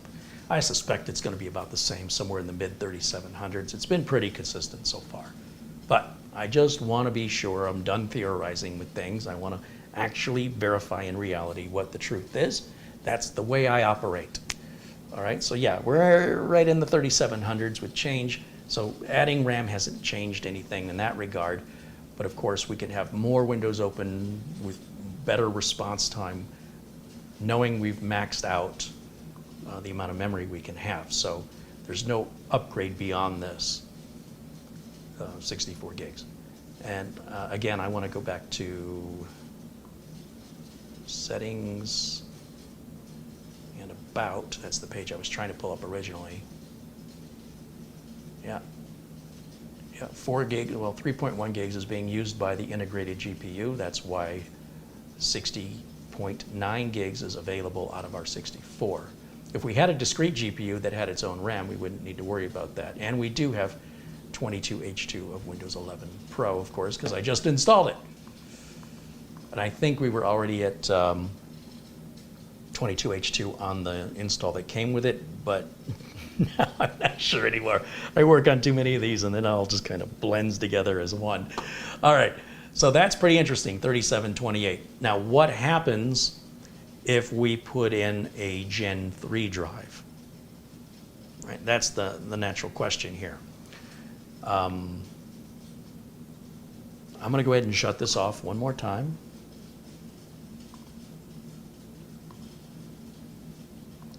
So this is a high-end Gen 3 drive, but before I do this, the drive I was originally going to check for testing 4 terabyte capability is this Team Group. This is a $200 drive, okay? So what happens if we take out our $350 4 terabyte drive, and that's Gen 4, and put in a $200 4 terabyte Gen 3? Are we going to get the same numbers? Because if it's Gen 3, we should get about the same numbers, right? I mean, that's what people are suggesting in the chat. They might be right, but they might also not be right. And I should do this with the power unplugged, just as I mentioned, for the safety part of it. And I'm going to put this right over here. And we'll take out this one. Now, I think I left the operating system on here. I can't tell when these are new or not because I put them away so detailed. I'm assuming this is the one I've been using. If not, I guess we'll be reinstalling Windows 11 on it. Also, the Wi-Fi card in here is replaceable. So for those people giving it 1 star for the Wi-Fi, they just open it up and pop a different Wi-Fi card in. They're $20, $25 for a Wi-Fi 6E card. It's not a big deal. It's super easy. Barely an inconvenience.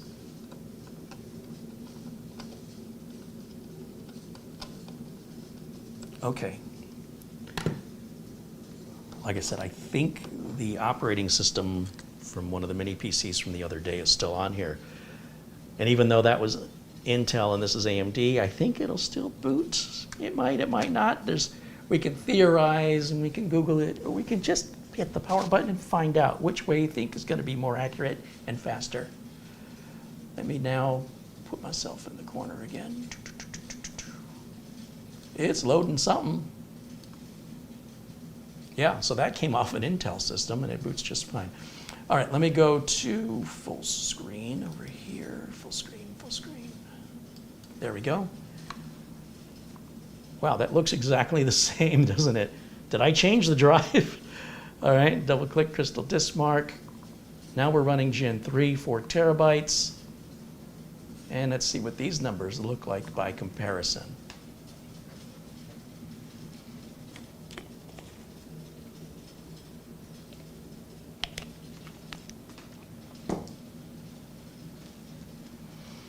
Joe Corrender says, my Gen 3 970 Evo Plus NVMe scored a sequential read of 3490.92 and a sequential write of 23.80. Hey, look at this. We're seeing 3700 on the Gen 3 drive. So I think we can conclude that the person who said the motherboard supported Gen 4 was wrong in the chat room, and the person who said the motherboard supported Gen 3 is correct. that they put a Gen 4 drive in a Gen 3 motherboard. And why would they do that since a Gen 4 drive would cost more? That's a valid question, but now that I've been able to verify it, now I know which person in the chat room either had a proper guess, had a better source of information, or had firsthand experience with what they were talking about. But now I know. So 3700, that is absolutely a Gen 3 NVMe I've just put in there.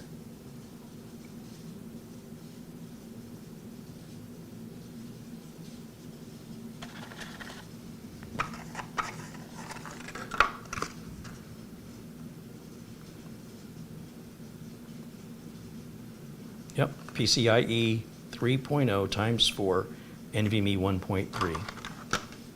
5-year warranty on these 4 terabyte, $200 NVMe drives, Gen 3 from Team. That's a bargain, and free shipping.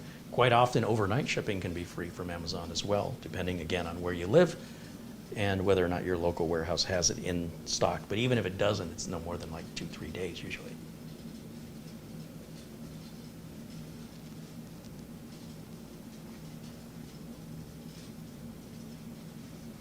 Flipper Flop said, we said the CPU supports Gen 3 and Gen 4, not the motherboard. See, it's all in the details, right?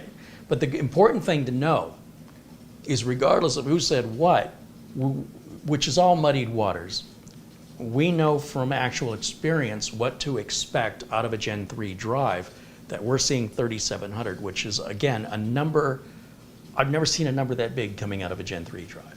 That's a first time for me. Let's see what our writes look like. Oh, 2861 is pretty darn good. So, I mean, for $200 for that drive, that's a bargain all day long. Remember, we're doing all this testing with the back off of the machine. The extra fan isn't running. And you can see the machine runs and operates perfectly fine. So let me go back over to the chat room here. And I guess I can move that over a little bit.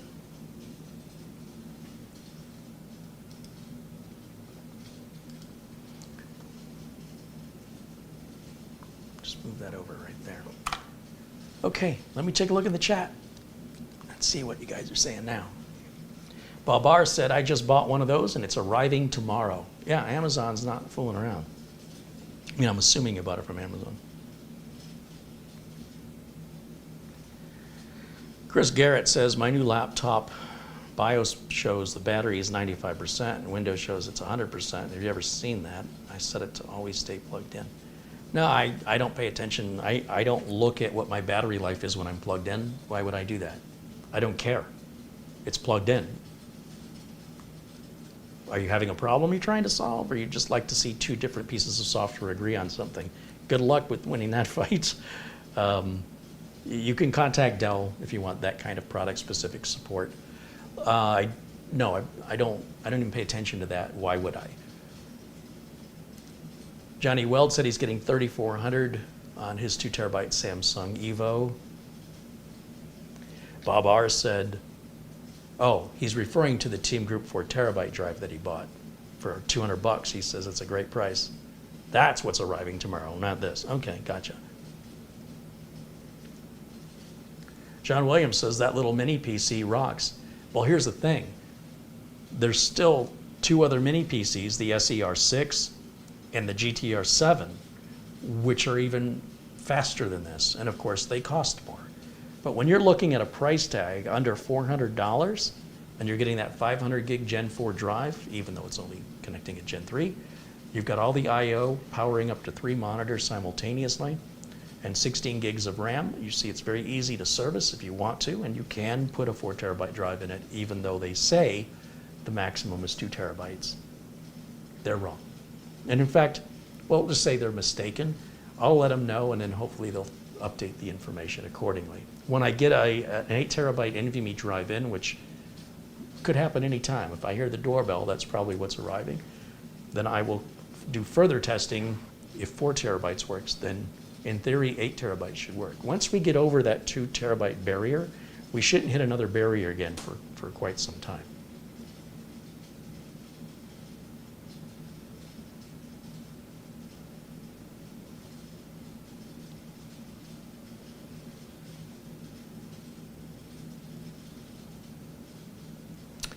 Alex said, what made you start reviewing these mini PCs? Well, there's a couple of variables that have sort of aligned into this end result. And it wasn't anything that was planned. Essentially, being self-employed and running a business at all, you need to do something called pivot from time to time as your industry changes.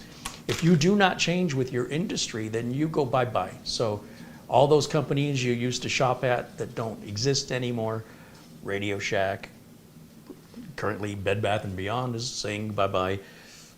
Toys R Us sort of exists. Sears,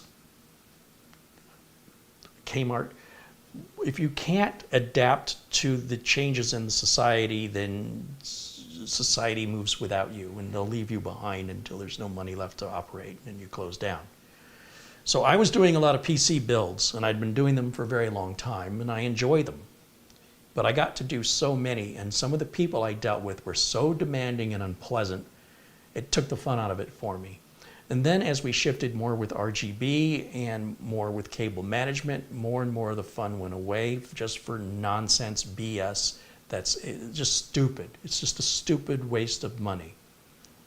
So, okay, if you want to build computers, well, now you're going to do this now. Are you going to be doing twice as many cables for something that has nothing to do with PC reliability, security, or performance? And people are going to spend extra for it, but I can't really charge any more to build it.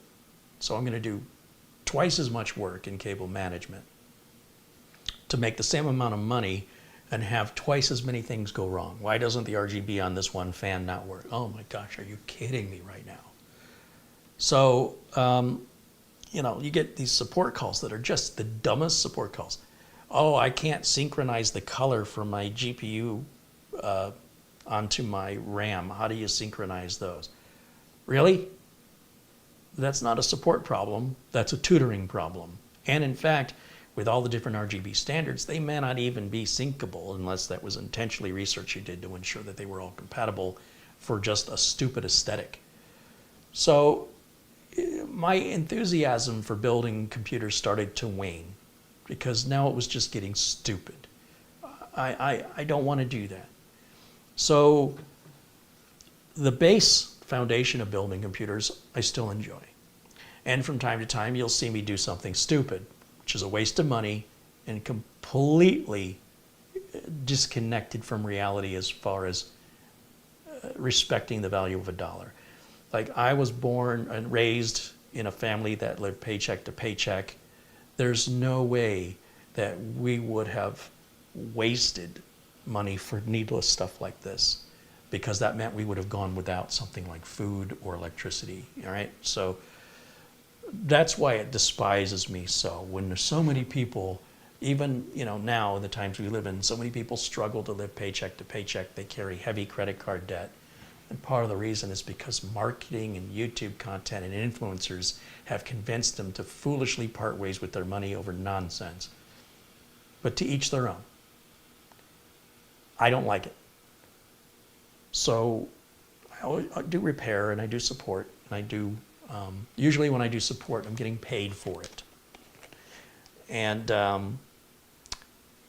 started to move more into like Wi-Fi routers and to kind of take a look at what's the difference between, you know, a $20 router and a $600 router,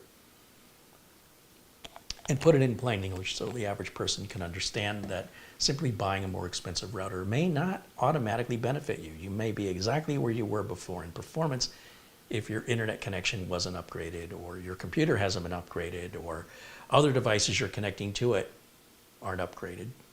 You have to upgrade everything. It's not just the $600 router. You also have to upgrade everything you're connecting to that router. It's more money, but at least in this case, for more money, you're getting more performance. Now, do you need that? Is that something you want? So for a while, I was doing a bunch of these router reviews, buying them. I could get real good deals on returned routers from Amazon. So I was buying a lot of returned items that were significantly discounted so I could review them. And then the companies, a couple of companies that manufacture mini PCs said, could we send you one of our mini PCs to review? Now, I don't know how they found me. I didn't reach out to them. And I'm like, yeah, I mean, I've had really good luck with that Intel NUC, which was my first foray into these new miniature PCs. Are they built well? Will they last? Do they have restrictions or things we don't realize until we go to live with it every day? So I built that, I got a bare bones NUC in 2013, April of 2013, built it, and it had been in use until last month. I only replaced it last month. It's never had a problem. So obviously, now that I've had that much consistent experience with it, and I'm seeing more and more mini PCs, I'm like, bring it on, let's see them. So from reviewing mini PCs, then other mini PC manufacturers looking for influencers on YouTube find me and say, would you review ours? And in some cases, if I see a mini PC I want to review, before I buy it, I'll reach out to the manufacturer and see if they'll be interested in sending me one. Sometimes I don't get a response, and other times I do. Sometimes they say no, and sometimes they say yes. So the manufacturers you're seeing primarily here in this arrangement is Ace Magician, Camrui, Beelink, Minis Forum. And I just had one review from Geekom. We'll see if they pursue any more, but that was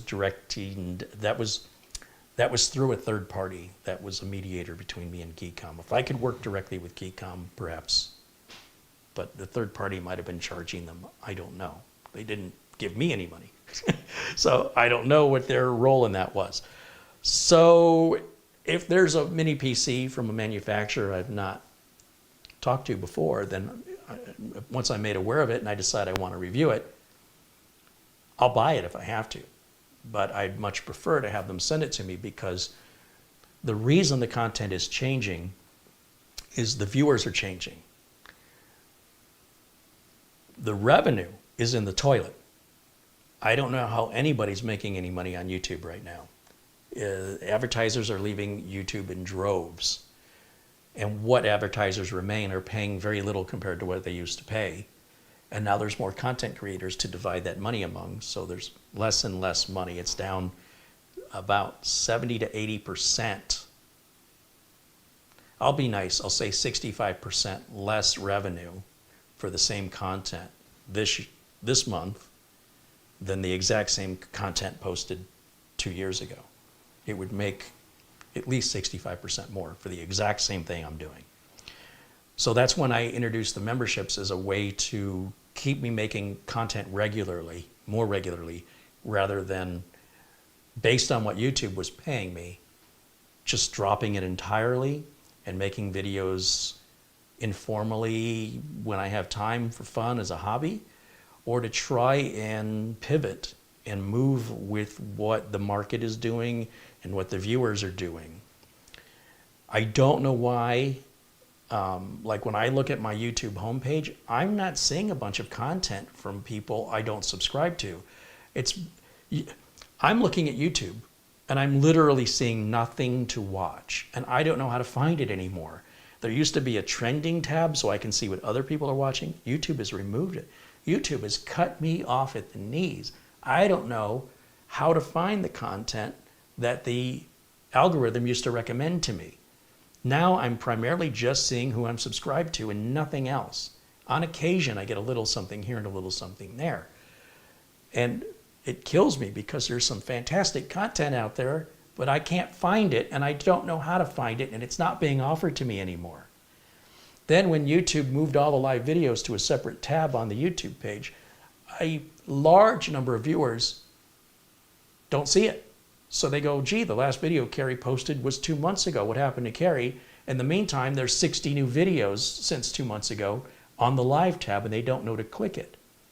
Now, YouTube CEO, Susan Wojcicki, or whatever her name is, she's finally retired. Thank God.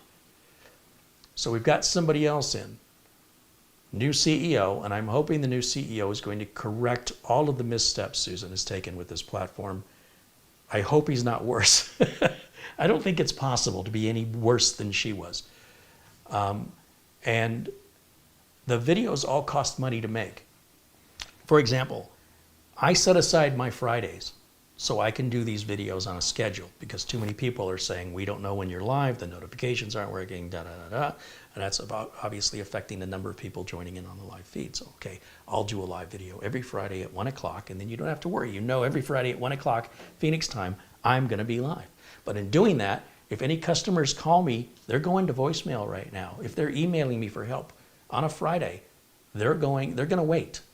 All right? That's not good for business. But if I prioritize them and I say, sorry guys, no video today, I've got to take care of some customers, that's not good for this business. One of those ships is going to sink. So I'm over here spinning plates, trying to balance everything and keep pivoting and moving as the viewers change, as our culture changes, as marketing techniques change. So when a mini PC manufacturer wants to send me a $200, $300, $400, $800 mini PC, of course I'm going to say yes, because that's the primary cost of making the video. I've already got a massive investment in the studio and all the equipment it takes. I mean, I've already made that investment. I'm still upgrading it bits here and there, but the massive part of it's been paid for.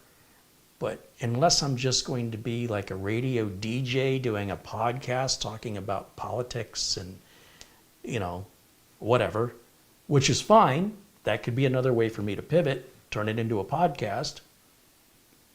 Then I don't have any expense for the materials I need. But if each video, like, look at how much money is on this table right now. We've got a $400 mini PC. We've got a $200 4 terabyte drive. We've got $100 in RAM. We've got $350 for that drive. We've probably got $100 for that drive. We've got the toolkit. We've got, you know, all these flash drives and all the different prep that goes into prepping things, which is all invested time. And that ends up making me one video that, if I'm lucky, after 30 days will return $100 to me. And the government's going to take 30% of that. So now I've made $70, and it cost me $700 to make that $70. And that's one day's video. There's still 29 more days in the month. Not that I have to make a video every day, but even if I do 3 videos a week at this pace, that's 3, 6, 9, 12, let's say 14 videos a month. That's $700 per video. Let's just average it.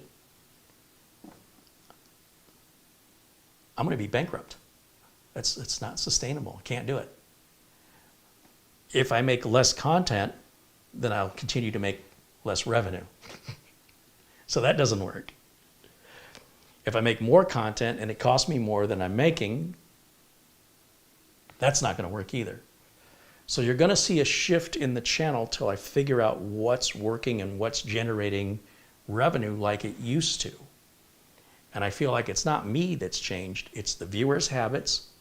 And part of the reason the viewers' habits have changed is because YouTube has manipulated the interface so it's not as intuitive as it once was. That's out of my control. There's nothing I can do about it. So in the meantime, I continue to do what I enjoy. I am enjoying this far better. Guess what? No cable management, no RGB. I don't have to worry about expensive shipping costs and damages in shipping. If I were to send these to customers, they're going to arrive pretty much bulletproof. They're going to be fine. With shipping a computer, even after I do all the work of, you know, talking to the customer about evaluating what's going to fit their needs and their budget, and then I go through the effort of building it, filming it, cable managing it, optimizing it, boxing it up, taking it to FedEx, waiting in line, paying for the shipping, sending a copy of the receipt and the tracking number to the customer, and then verifying the customer received it and it arrives without damage, and if the customer has any questions, all to make a couple of bucks. That's not working either. That's not a sustainable business model unless you're doing it at scale where you have employees doing all that little menial work of, like, and I say menial, meaning they're just building the computer, like the most critical part of it. They're just doing the cable management. They're just driving it to FedEx. They're just making sure it's packed correctly, that it's shipped in the right orientation. Oh my gosh. And if they do it wrong, guess who's going to pay? I'm going to pay. And guess who's damaged reputation? Mine. So I do it all myself, but I'm trying to figure out a way that I can continue to do it And the memberships are the lifesaver here, because the memberships have resulted in me being able to make more videos because they're compensating financially for what I've lost. And I had a conversation with YouTube about this, and they said, well, that's fantastic. Isn't that great? I said, no. I should have the revenue I was making 2 years ago and not need the memberships. Or if I turn the memberships on, that should be icing on the cake. That shouldn't be the cake. So when I tell people that I really appreciate their memberships and their super chat contributions, without them, this content isn't doable. It's just not possible. When a manufacturer wants to send me a product for free in exchange for me reviewing it, and it's a product I am genuinely interested in, I'm going to say yes. And if other product manufacturers in that category say, hey, this guy's reviewing mini PCs, let's send him one of ours, I'm going to say yes, because that covers the major expense of the subject of the video. So without them, I don't have the content. Without me, they don't have what is essentially a great big free, it's almost like a marketing campaign for them, because I'm getting to introduce their product to people who may have never heard of Beelink, right? There's 380,000 subscribers here. I'm not telling you whether or not you should buy one. I'm simply introducing you to the product. It's up to Beelink now that I've made the introduction to make the sale. It's theirs to lose. Now, I could charge people to do the reviews, but in doing so, now the reviews aren't going to be as honest because I don't want to upset the sponsor. Also, the sponsor will need to approve the video, so it can't be live. And if the sponsor doesn't like what they see or hear, they're going to request those changes, and failure to make those changes means the sponsor doesn't pay you. You're not going to get paid from the sponsor until after the video is published that meets their requirements, including a publishing deadline. If you don't do it on time, you lost the deal. You're not going to get paid likely. If you don't get their approval first, you're not going to get paid. If you don't say what they want you to say, you're not going to get paid. I don't want to do that. That's not why I started this channel, but that's quite often what all the big tech channels are doing. That's not what I want to do. So here we are, and who knows what tomorrow will hold. But I like to keep it real, authentic, and I like to make content I genuinely want to make, not that I'm obligated to make because it's a way to earn a dollar. I want to do both. I want to enjoy what I do and get paid for it. They say if you enjoy what you do, you'll never work a day in your life.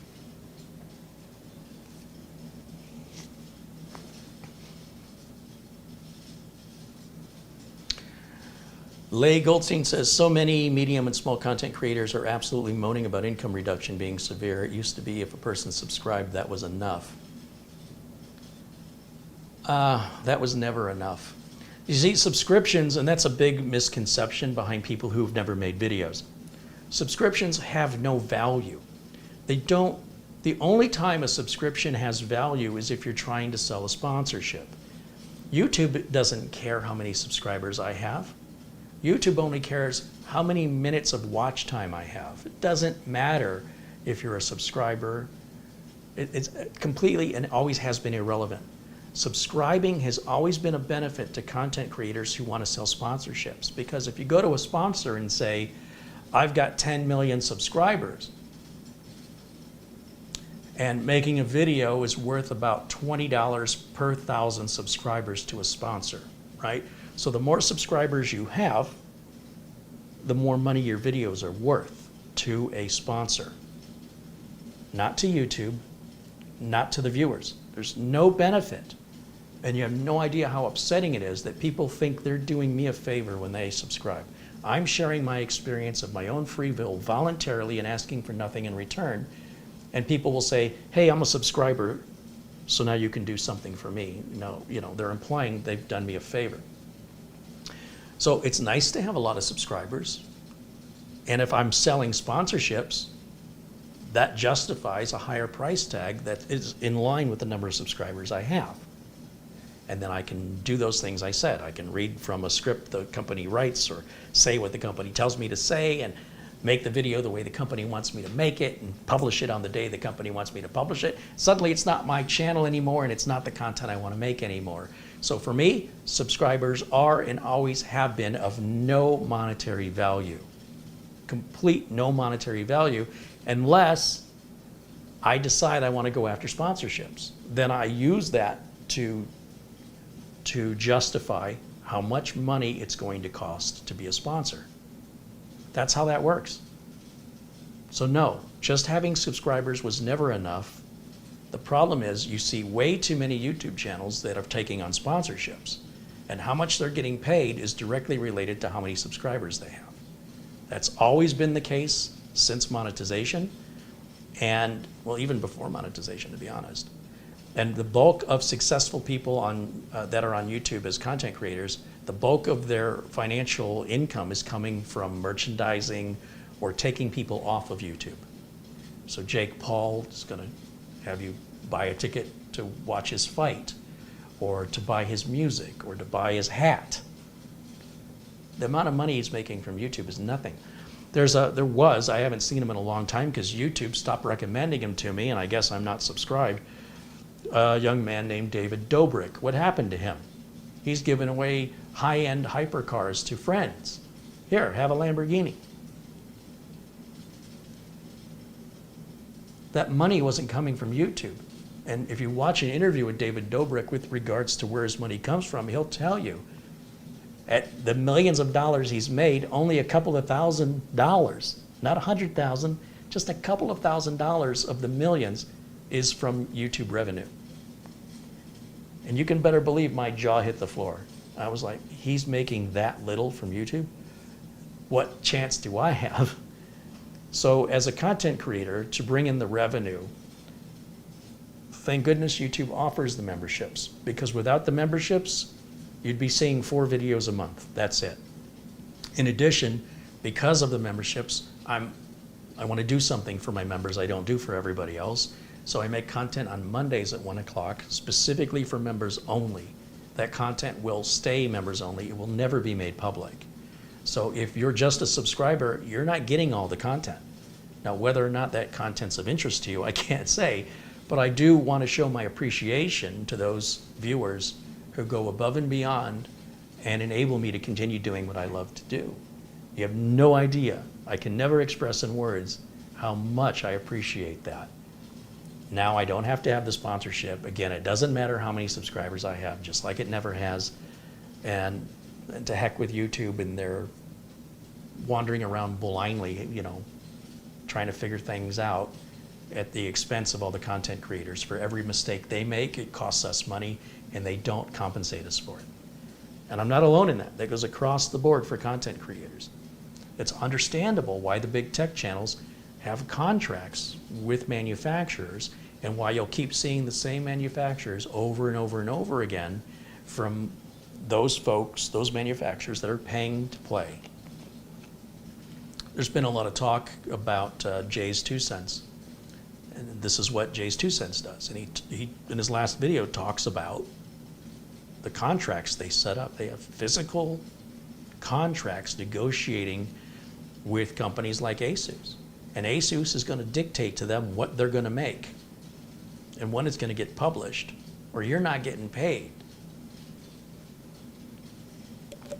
I've never made that arrangement. I don't want to do that. Jay's 2 cents, I'm not saying he's doing anything wrong. He's doing something I don't want to do. That's all I'm saying.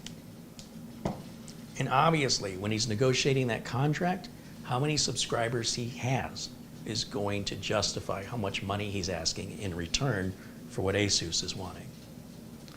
Martin Hogg contributes £4.99. He says, thanks again, Kerry. Very informative as usual. Thank you, Martin.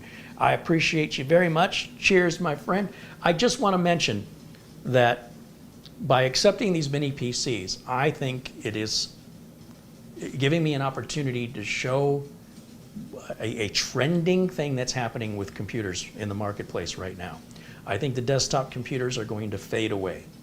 I also think that there will still always be desktop computers because there are some needs and justifications for needing that big tower for, a graphics card, a GPU that can be 4 times bigger than this and cost 4 times as much than the whole computer.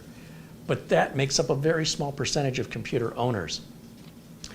I think for the vast majority of individuals, these mini PCs are the future. They're cheaper, lighter, they're practically bulletproof. They're built so well. You could still get a bad one every now and again, and that's typically due to shipping. That somewhere in the supply chain, somebody drop-kicked the box, or they accidentally dropped the box off the forklift. What do you think they do when that happens? They pick it back up and put it back on the shelf. And if you're just unfortunate enough to get one of the units that got banged up like that, I don't think that's a ding on the manufacturer. So long as the manufacturer supports you and they're cooperative and they remediate that in an expedient manner, what more can you ask, right? We can't control how the employees involved in the shipping are treating the boxes. They're dealing with thousands of boxes every day. They don't care. They're just trying to get the boxes moved. That's their job. Ideally, they move them in a respectful manner, but it's not always the case. Or sometimes they just make a mistake and it slips through their hand and it gets dropped.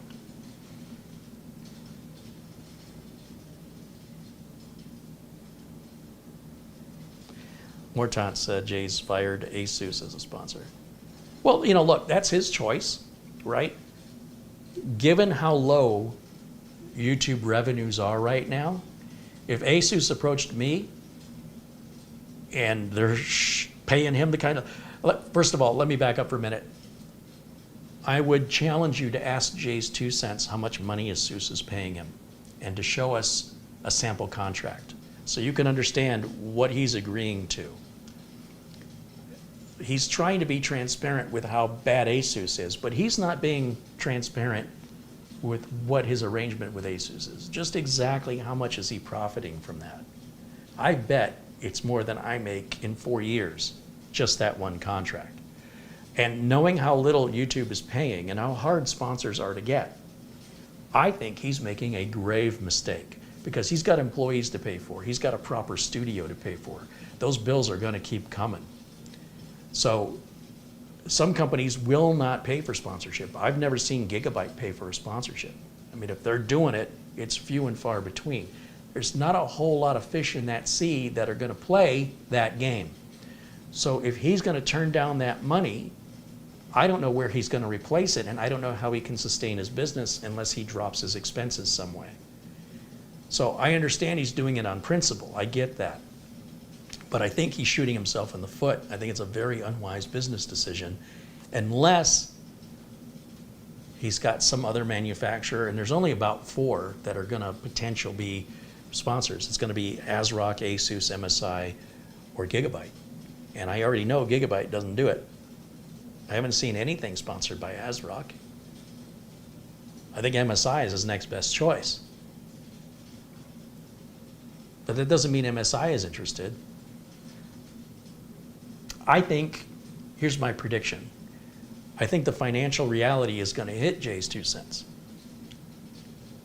And I think ASUS is going to apologize and he's going to take them back. I don't think he has much choice. I don't think he can continue operations as is without that ASUS money, because that's some big money. And I would love to know. I'd love to see one of those contracts. What is he agreeing to? And how much are they paying him for that? Never mind the products they send him, right? Never mind any of that. He's getting the products for free. But he's under an obligation. He's under a contract to perform and to do that with deadlines and with requirements of content. And that is a massive, it's got to be a massive portion of his income, because ASUS is a very big company and they have a big marketing budget. A lot of computer companies don't have big marketing budgets at all. So yeah, I predict he's going to be going back to ASUS. I don't think he has a choice.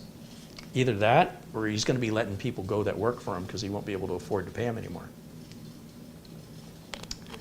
I don't think what he's done is a smart move business-wise, but that's just me.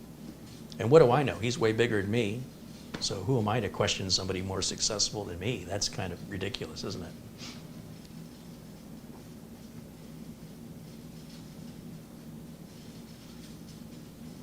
Every manufacturer gets a bad part every now and again. It happens, right? And sometimes management changes in these companies. And a company that used to be terrible suddenly now becomes a great company because management changed. And a company that used to be great and respectable and admirable now becomes sort of like a snake oil salesman because the new management in place is taking in a different direction. At the end of the day, we vote with our dollars. And so whether or not what ASUS does is something they'll continue, it's going to take more than Jay's 2 cents or Gamer's Nexus. It's going to take a massive movement from people that hits their stock price. So their stock price starts to go down.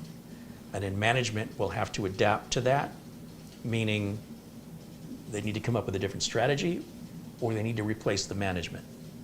And the board of directors in charge of the large shareholders will force that to happen.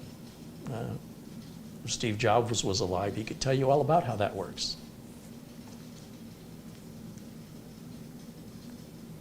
But yeah, I'll tell you what, if ASUS reached out to me and said, right now, while this controversy is going on with this specific motherboard that I've never used and I wouldn't recommend anyway, if I would work with them in sponsorship and they're offering the kind of money that I'm sure he's making, I don't think I would say no.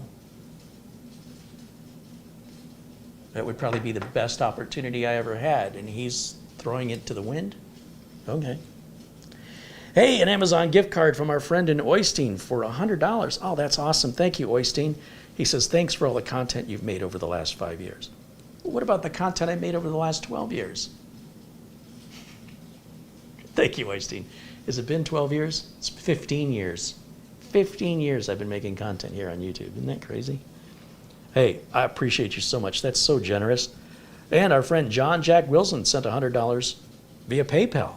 Hey, that's awesome. Thanks, guys. Remember I showed that Space Ace game? Well, it's finally for sale to the public at New Wave Toys. I got mine because I pre-ordered it, and New Wave Toys said they were going to offer it to the public in a couple of weeks, and it was the day after I made that video by coincidence. New Wave Toys said, okay, this is how many we have left, so we'll sell these to the general public. And they're not going to last. So if you want one, where's my window capture? NewWaveToys.com. That's a heck of a good deal. $169.99. You see, all these are sold out or coming soon. I'll tell you what, this is going to sell out probably in 2 to 3 weeks, maybe less. So if you're thinking about ordering one, they have 2 different versions of it. When they're gone, they're gone. They make one batch. When the batch is sold, they move on to another arcade game. They make one batch. Everybody who pre-orders, when it says coming soon, that means you can pre-order it.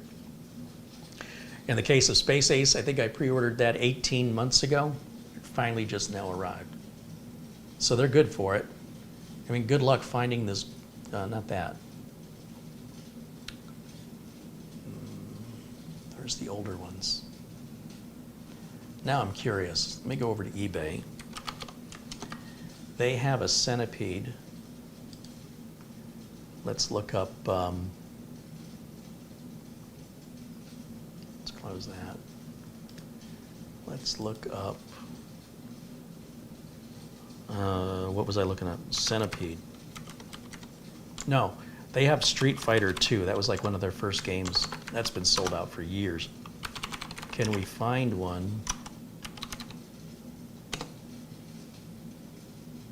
That's not the same game. Let's type in something else that can make our search a little more accurate. Replicate, maybe? Okay, so that $169 game on eBay is $599.95. And there's, wait a minute, is that even the right one? Yeah, that's it. That's the Street Fighter II game they came out with a few years ago. Again, they make it in one batch. When the batch sells, it's done. And then somebody goes, hi, I didn't know they even made those. Well, if you want to buy it now, first of all, good luck finding it. Second of all, you're going to pay 3 to 4 times what it's sold for, because people are buying these with the intent to sell them on eBay. So there's a Replicade Centipede.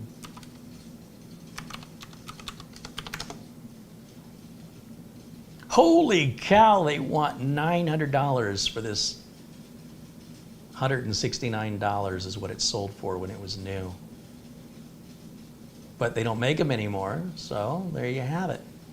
You see it's brand new. NIB means new in box. So that means they bought it for the sole purpose of selling it. And they're making a living doing that. Think about that. It's crazy the profit they're making on that. So if you decide you want a Space Ace in a year or two, probably not even that long, you'll find it here on eBay, likely new in box, for between $500 and $1,000. Now, why New Wave Toys doesn't just make more, I don't understand, but it's making scalpers a lot of money. Anyway, you can order it now, order it direct from New Wave Toys, and then leave it in its box, turn around and post it on eBay this time next year. You could easily double your money.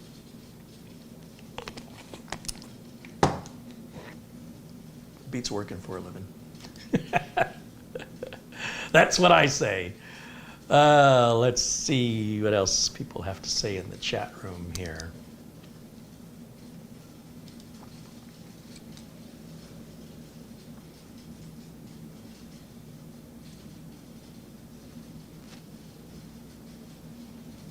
Space Invaders.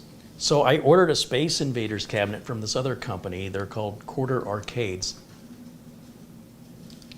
And I know they're in the final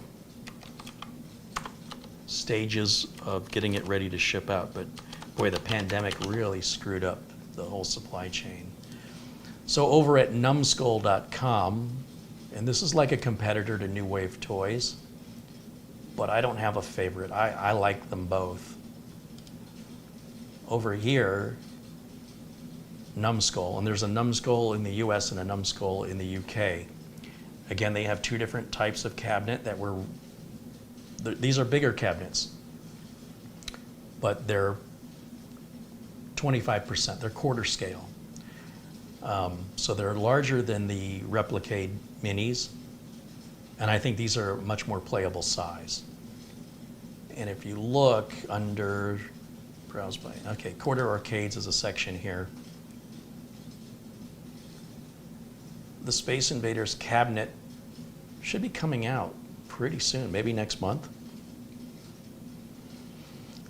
They had a Pac-Man and a 40th edition Pac-Man where the creator of Pac-Man signed some cabinets. Bubble Bobble is a game I never played, don't care. There's a Miss Pac-Man. There's Galaxian. There's the Galaga, the main game of my life right there. And then, of course, Dig Dug. Do they still have these for sale?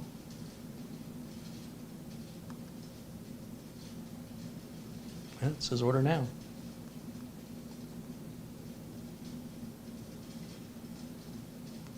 Yeah, so the Space Invaders one is not out yet. And again, they have it in two different flavors there if we go to Space Invaders. And these are 100% replica of the arcade ROM and the sounds, everything. The decals on the cabinet, the coin door on the cabinet, to every meticulous little detail to what was actually in the arcade. Oh, this is called Space Invaders Part 2, so I want the Part 1. That's what I've ordered and paid for 2 years ago. But they're a good company. They will fulfill the order when they can. I don't even see an ordering button yet. Please select a retailer. Huh. Amazon in the UK. See all these UK and Australia? Temporarily out of stock. It was never in stock. But yeah, that's coming out if you're a Space Invaders fan. It's like Honey, I Shrunk the arcade game. It's the level of detail in this is incredible. And the same with Replicade, with New Wave Toys. Yeah, it's pretty awesome. Let me go back to camera one now. All right, where was I? Looking at the chat. Did anybody have any other questions with the mini PC, this one in particular, that I haven't gone over? Something you want to know? Marco says it's bedtime for me. Have fun with Uncle Kerry. Right on, Marco. And also, I see the 12 on his badge. He's been a member for 12 months. He's been there since the beginning of memberships. Thank you, Marco. And thank you for your friendship. And have a pizza for me.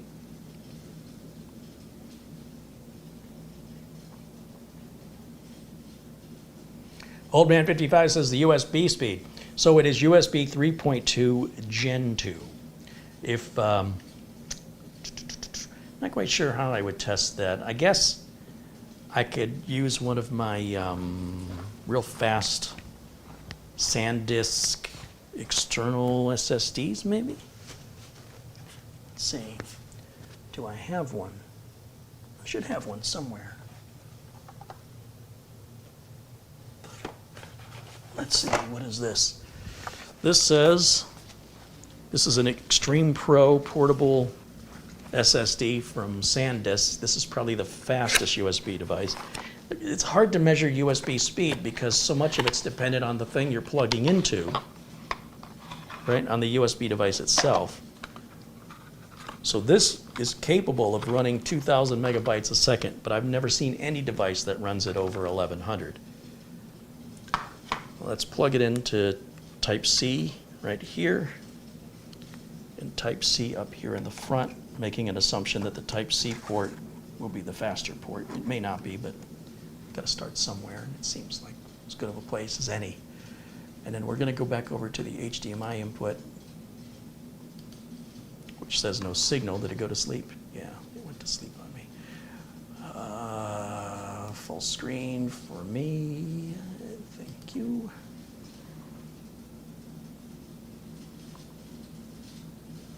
Close that. Now, first of all, does it see the SanDisk? Yeah, there's the SanDisk Extreme Pro. So let's restart Crystal Disk Mark. Now that I've plugged that drive in, it'll reanalyze the connected drives and should offer it as an option to test. Right there.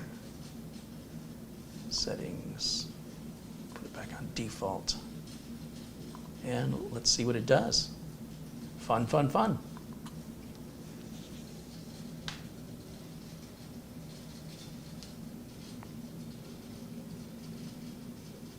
Yep, 1020. So that's going to be USB 3.2 speeds. What are you plugging into it that you are asking about the speed? I'm just kind of curious. Not too many people have USB devices that really benefit from 3.2. Many people can't even benefit from USB 3, quite frankly, but some of you can, and I'm just kind of curious. Are you just asking to ask, or do you actually have a need for faster USB? Because, you know, some of these mini PCs have USB 4 now. In fact, I should try this unit in one of those to see if I can actually hit the advertised 2,000 megabytes per second it says the drive is capable of. But that's no slouch at 1021. Let me tell you, it's pretty darn good. And then what I'll do is I'll put my camera back on, but I'll put it in the corner so we can keep an eye on those results. Ron S. contributes $10 via Super Chat. He says, it's getting warmer here in Phoenix. Doing Instacart today in Phoenix. Oh, don't I know it. I live in Phoenix, and this weekend, 100 degrees, man, it's coming. You can hear the air conditioner running in the background. But I will say, we usually are there by now. We've had a cooler than normal winter. It lasted longer than normal. And I'm okay with that. And I'm still sad that it's going away. I'd like it to last longer. I'd like the winter to last about 5 months longer.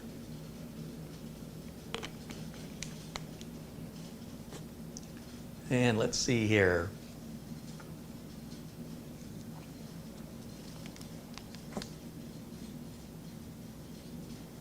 Sue Cool says, I sent from PayPal as a friend. Oh, did you?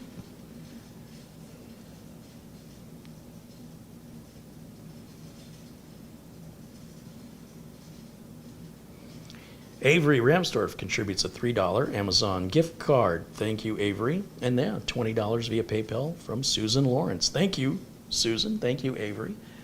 And thank you, of course, to that Super Chat contribution just now from Ron S.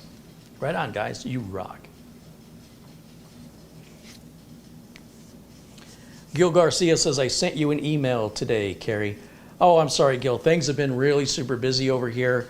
I'm not quite sure that this arrangement, I was considering sending Gil a mini PC for review, but now I don't think it's going to happen.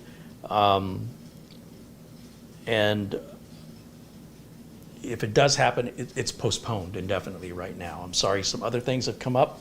So if I have an opportunity to send a unit for review, we'll talk again. But thank you for volunteering for that.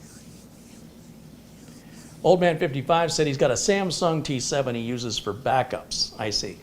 Well, I think the limitation on that T7 is pretty much going to be USB 3.2, if I'm not mistaken. So anything above this level of USB won't make that T7 run any faster. And you will get peak performance out of that T7 with this unit for sure. Yeah. I think for you to go above that, you'd have to go into like Thunderbolt device. Starshine wants to know, is Numbskull's Arcades Limited Edition 2?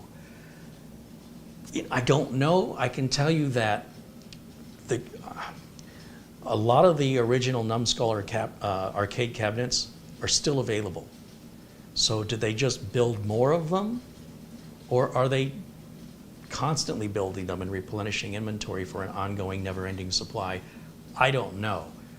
I don't see items being permanently sold out ever with Numbskull. So I'm guessing that they just have more made. Now, why New Wave Toys doesn't just make more? I don't know. They said they were going to go back and do another version of Dragon's Lair.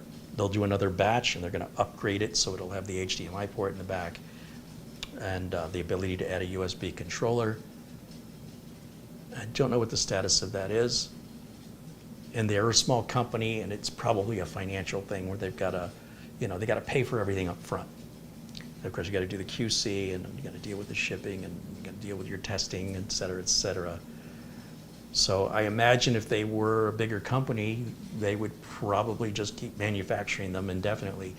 I think they can only afford to do one batch at a time, and they don't want to go back, I'm guessing, and redo something they've already done.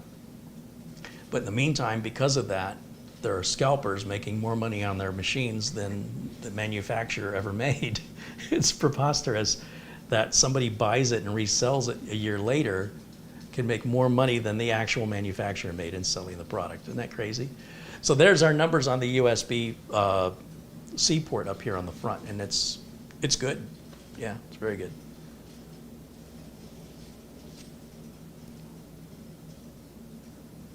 Yeah,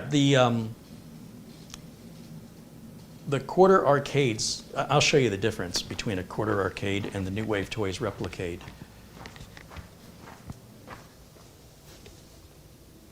This will be a good example right here.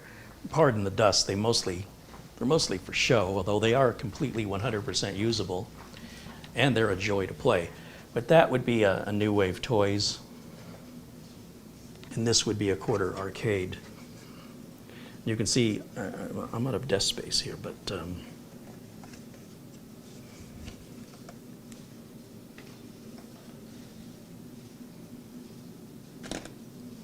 generally speaking, the quarter arcades are going to be more expensive.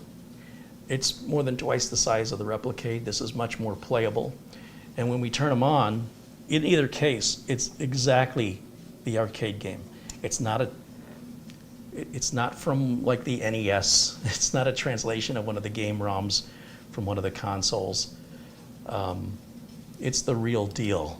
And that means a lot to me because the arcade one-ups are often just terrible versions or interpretations of the actual arcade game. This is the actual arcade game, just shrunken. And this is just the actual arcade game shrunken down. The shape and cut of the cabinet, including the side art, whether it's Numbskull or New Wave Toys, is exactly the right dimensions, the right colors, the right size, and the right placement. Everything to that level of detail, to the color of the knob on the joystick and the spacing between the joystick and the firing buttons, because that's all part of it. And of course, this is one of my favorites, and I'll bring it over to you here, and you can see, you know, it's a much more playable size, but there is no HDMI out on these like New Wave Toys is doing. And we can hit one of the buttons on the coin door to simulate coin dropping. Oh, it's this button here. And then I can hit the player 1 button.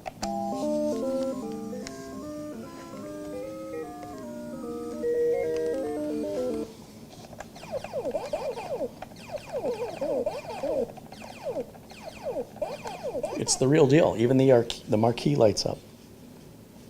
And you have a volume control if you want it louder or quieter. And you can see it's running off a battery. It's USB rechargeable.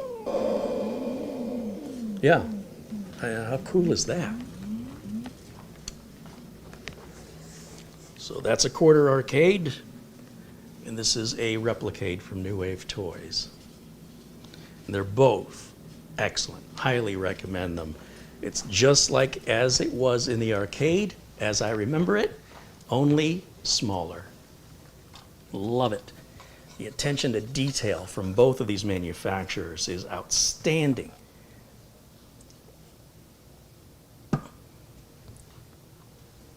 Just put these back, and then I'll come right back.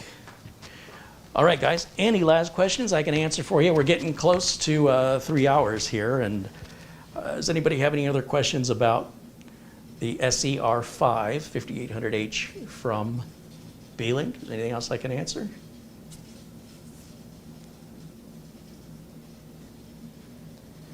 Garfield Rupe contributes $2. Hey, thank you, Garfield. Old Man 55 says he's got a Dell 8910 from 2017 that has USB 3.2 Gen 2. Has it been around that long? Let me Google that. That doesn't sound right to me. I don't think Gen 3, I'm sorry, I don't think USB 3 Gen 2 was released in 2017, but maybe it was. Oh, the spec for USB 3.2 Gen 2 was released in 2013, and it used to be called USB 3.1. And it says it offers a transfer rate of 10 gigabits per second over the existing USB A and C connectors. Wow, that blows my mind. That standard was set 10 years ago? Let me go to the window capture and I'll share this web page with you. Look at that.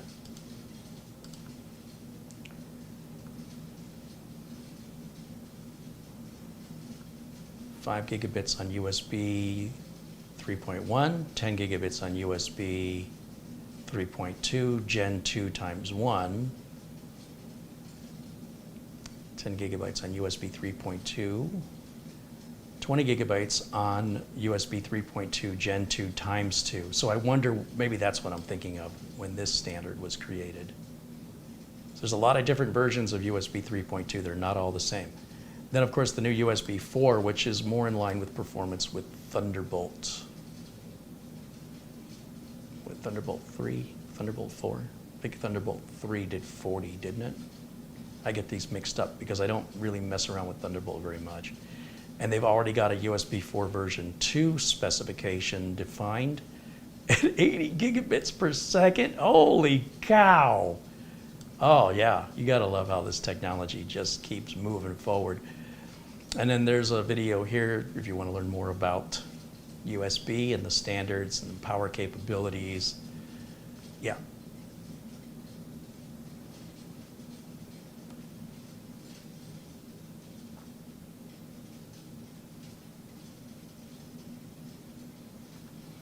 So then the question is, which USB does this have? I'm going to guess it's 3.2 by 2. That would be my guess.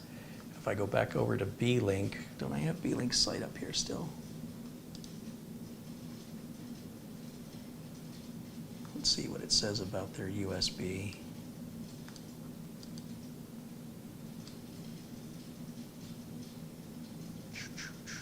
Scroll, scroll, scroll.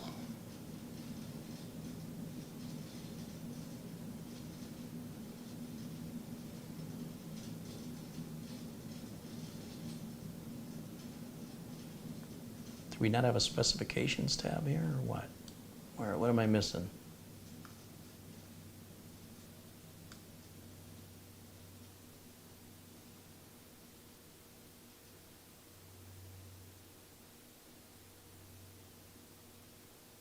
Wonder why that is not detailed. They went into some detail on the Wi-Fi. What about the I/O?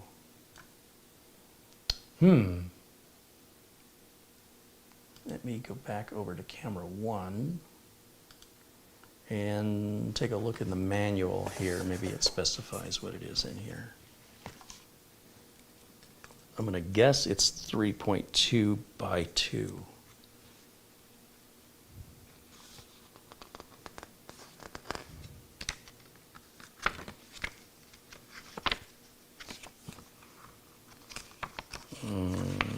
Doesn't specify.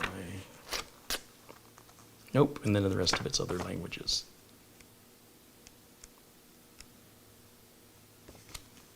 I wonder if the device manager might give us some insight into that.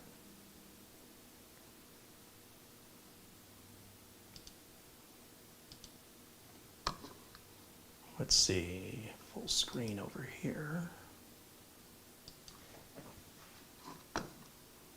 Done with this, I'm going to close that. I'm going to go to the Start menu, right click, go to Device Manager, and oh, it finds a multimedia controller. Wonder what that is. Update the driver, browse. Oh, this isn't the drive that I put the, okay, this is the Intel drive. That's why it's, I'm like, how did that just happen? Oh, I switched the drive out with a previous install from an Intel. Universal Serial Bus.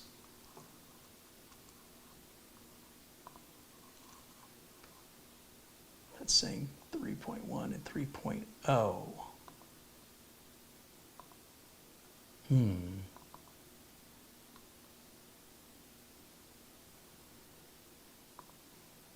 You know, in the very beginning of the video, I was referring to Phil's computer lab where he did a review, and I wonder if he put those specifications on his video. Let me take a quick look over here.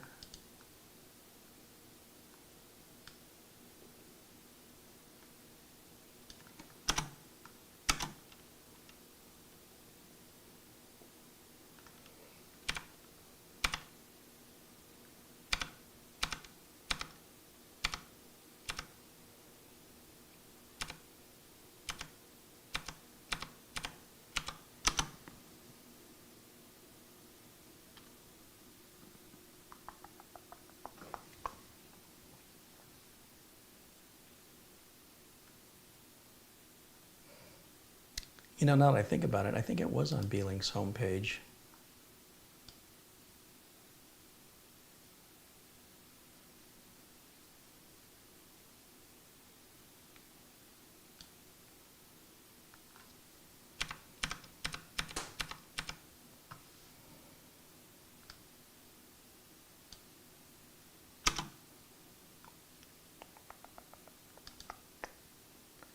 I think it was listed with the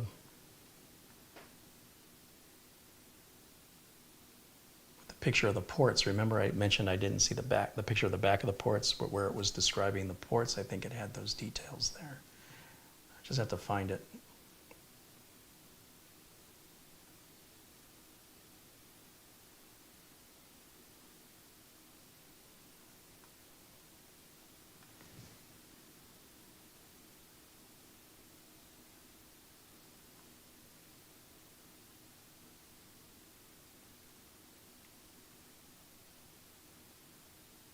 There it is.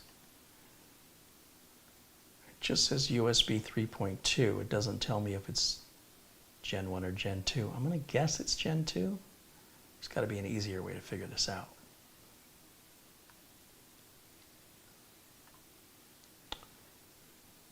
I guess that's a good question. You got me stumped on that one.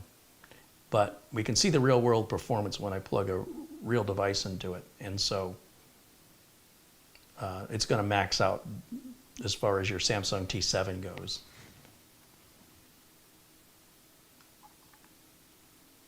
Let me go back to, let's go back over here. Okay, Mark Gaines with a £2 contribution and says he also sent an Amazon gift card. All right.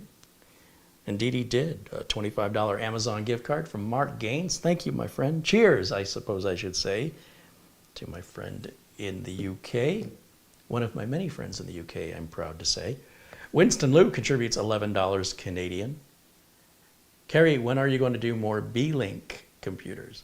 Well, I did a Beelink computer yesterday, and I did a Beelink computer today. I don't want to be a representative for Beelink and nobody else, right?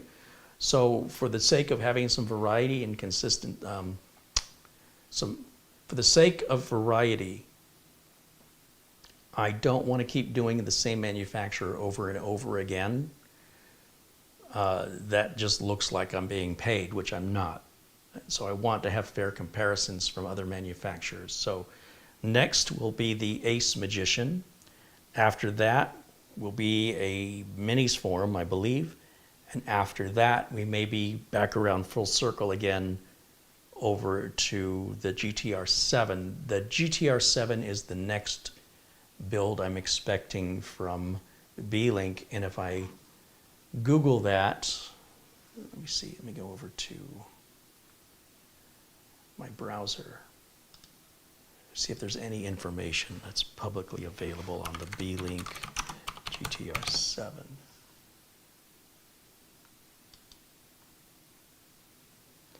Now, for some reason, it's on the Target website.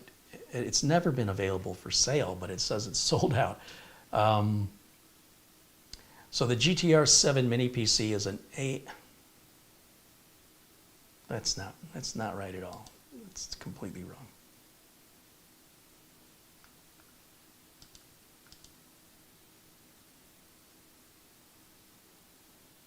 What am I looking at? This is an old computer. This is like a 3000 series Ryzen. What am I missing?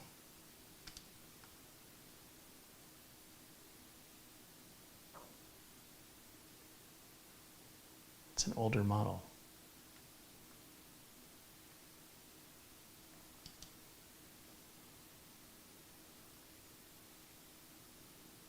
No, it says it just released. Okay, let's take a look at the website here.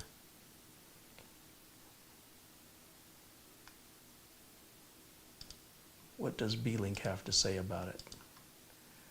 Beelink GTR7 Series Mini PC.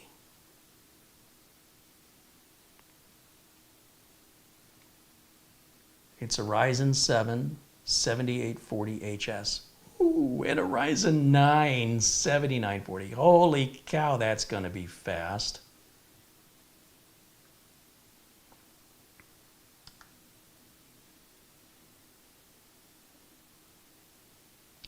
That's 8 cores with 16 threads.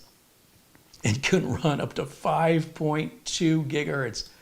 Holy smokes, with the RDNA 3 graphics, so you know it's going to do gaming really, really well for a mini PC. It's going to have dual channel DDR5, Gen 4, NVMe.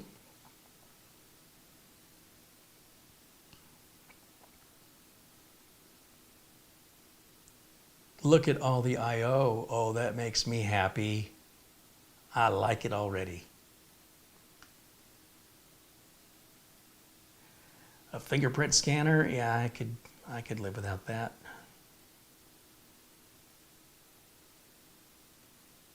A front and a rear headphone jack. Hey, you don't see that on many PCs. That's a unique offering. Of course, it's going to be longer. It's be more of a rectangular shape than a square shape. And it looks like they'll have it in green, dark blue, space gray, and Hermes orange. Yeah. That will be the next Beelink I review. Unless I get the EQ12 between now and then, and I'll re-review the EQ12 one more time.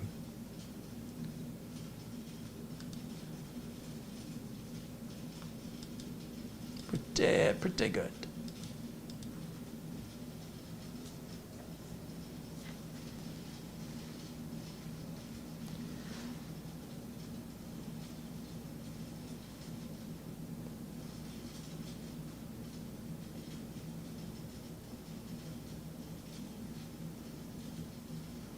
Okay, guys, we're officially over 3 hours live today.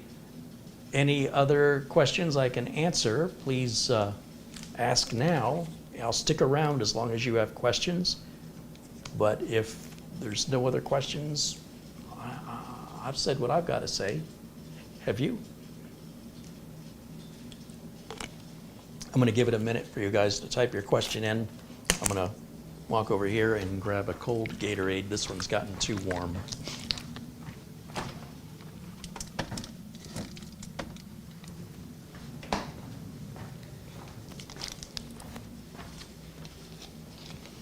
As a reminder, I'm expecting a Gen 5 NVMe drive to come in. I'll probably get it Monday. And I only have one motherboard that supports Gen 5. And that's sitting over here. That's the robot's foot build. That's got a 13900 KS in it. I'll be kind of curious to see what kind of numbers we get. And from what I understand, it's going to need a heatsink, or it's going to hit the toilet at right speeds. So I ordered one without a heatsink because I want to see how it runs without it. When you get into Gen 4 and Gen 5 drives, the heatsinks become more relevant. With Gen 3, it's not such a big deal. Generally speaking, there's always exceptions. Starshine wants to know, do I have any advice on an external hard drive showing reallocated sector failed 001 threshold 50 of 100? No, I think that just sounds like normal hard drive maintenance. I don't think anything's wrong. Are you having a problem with the drive? Brian Larson says, thank you, Carrie, for the informative and entertaining video. Right on, Brian. Thank you for hanging out with me. Chris Johnson says, I hope to catch the Monday stream live. Please enjoy your day. Might have some content over the weekend. I have a lot of content to make. I've more than just mini PCs. And we'll see how my weekend goes. But I am trying to catch up. That's why you're seeing a lot of content from me lately, is I've got a lot of catching up to do. I know I pulled out that B560 Aorus Pro motherboard that started blue screening. I just did a clean install of Windows 10 on it, and blue screens went away. So I think it got a bad driver from somewhere. And that's going to go into a mid-size ATX case, and that'll be sold off at, that's an 11900K in there too. That's no slouch. I've got to start getting some of this old inventory out, so I can use that money to buy new inventory so I can make more content, and around the wheel continues to go. Starshine said it clicked a few times. How old would you estimate that drive is? Oldman55 asks, how are your Amazon videos doing? I don't pay attention. Amazon is not a major source of income for me. They bring in nickels and dimes, so I don't really care. But I will continue to add content to my Amazon library because it has the potential to earn more than YouTube. But you need about 1,000 videos to make it worthwhile, and I've only got about 15 or 20. I got a long way to go. And you can't just put anything you want up there. Amazon has to approve it, and that's part of what's discouraging for me. John Wilson says, hope all the mothers out there have a very happy day on Sunday. I've been called a mother a few times, so thank you, John. Or Jack. Mark Gaines saying good night. Hey, Mark, thank you as always. Starshine said, I would say that external hard drive is 8 years old, but I don't leave it plugged in. Well, you know, the average life of a hard drive, a mechanical drive, is probably about 3 to 5 years. So you're on year 8, and I understand you don't plug it in all the time. Out of curiosity, what size is what's the capacity of this 8-year-old drive?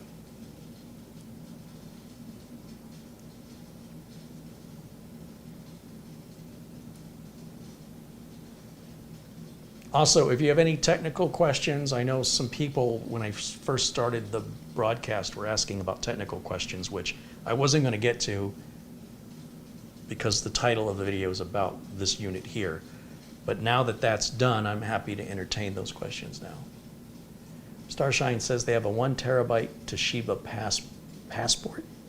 Toshiba doesn't make a passport. Western Digital. Oh, Seagate makes the passport. Seagate passport. Let me show you something here.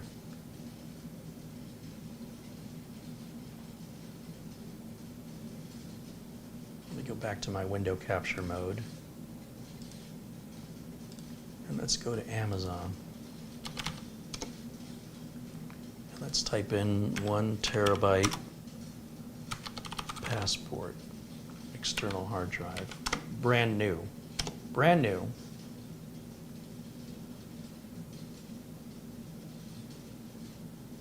$50. So, how much time do you want to put into an old drive that, you know, as it gets older, it's more likely to fail? Or just buy a brand new one for $50 and you'll have it tomorrow. I mean, at some point, it's good to let things go.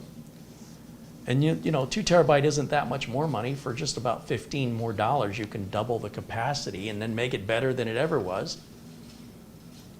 4 terabytes you could pick up for just a few dollars more, right? $94.99.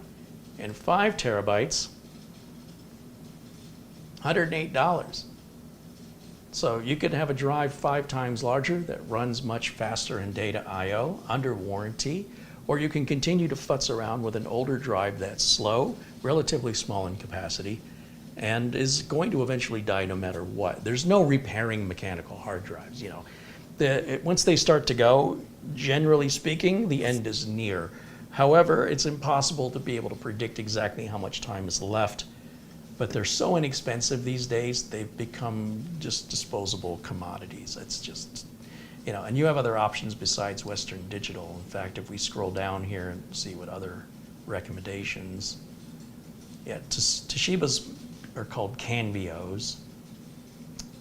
And these are 2.5-inch drives. I don't know if you have the full size, but these 2.5-inch drives are like tanks. They work really, really well. I have a couple of these Western Digital black external 2.5-inch drives. They're $120. They're 5 terabytes. These things are little workhorses, and they got a nice metal armor on the outside. Now, I'm not suggesting they're indestructible, and you'll always be better with solid state. Heck, you can buy a 1 terabyte flash drive at this point. 1 terabyte SanDisk Extreme Pro. I own about 10 of these. I love them so much. $127, and there's 1 terabyte that can fit in your pocket or on your keychain, and it's incredibly fast. Much, much faster than any mechanical drive you'll ever use externally. I love these flash drives. Absolutely love them.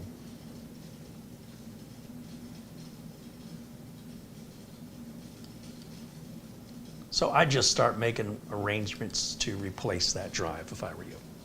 You know, if you want to use it until it quits, just make sure you have its replacement ready to replace it and that all the data on it has been copied over somewhere else. Yeah, Toshiba Canvio, gotcha.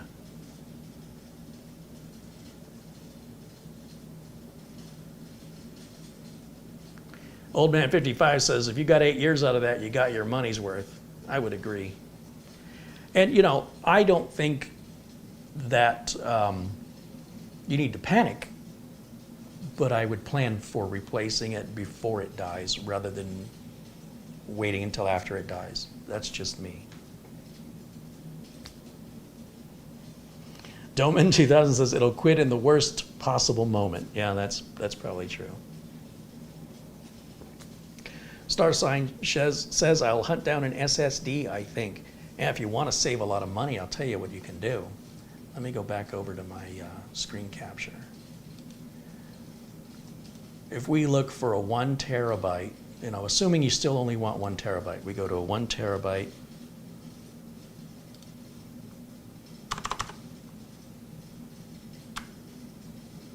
SSD SATA.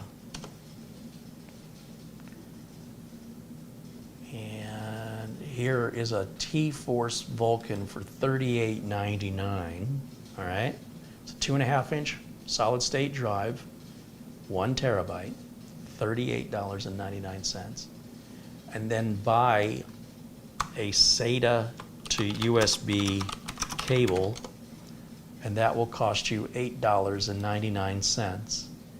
And plug that cable into that drive. You don't need an enclosure for it, and then into USB. And now you've got a 1 terabyte SSD that's way faster than that 1 terabyte Elements drive, and so much faster than your Toshiba Canvio drive. And it's under $50. Isn't that crazy?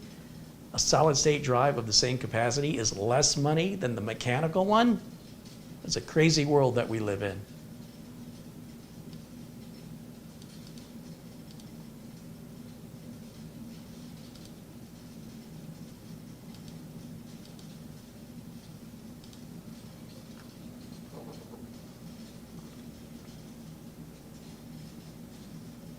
Starshine says, it's upgrade time. I'm planning on scanning about 3,000 family photos, so I need a reliable drive setup. You're going to need 2 reliable drives. You need a drive that's going to hold the 3,000 photos, and you need another drive that's going to hold the 3,000 photos, and you need at least one of those drives to be unplugged. Don't plug them both in at the same time, or if you do, don't keep them plugged in at the same time for very long. Don't leave it that way. That way, if there's a power spike or there's ransomware or virus or anything like that, you're not getting both of your copies destroyed. And I would say at a bare minimum.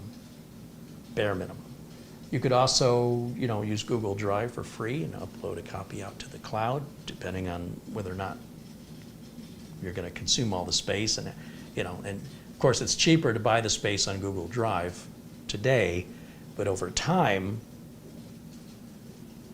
you know, it's a subscription, it never ends. So you will eventually far surpass whatever your own storage costs. But then getting it out in the cloud and out of the building means you're securing that data in case of a fire, a theft, a flood.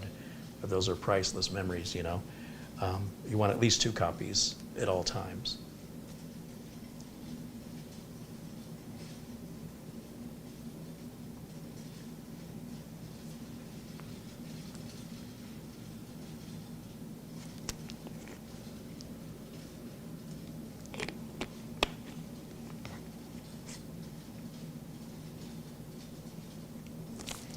Yes, on Monday, I have a show every Monday at 1 o'clock Phoenix time.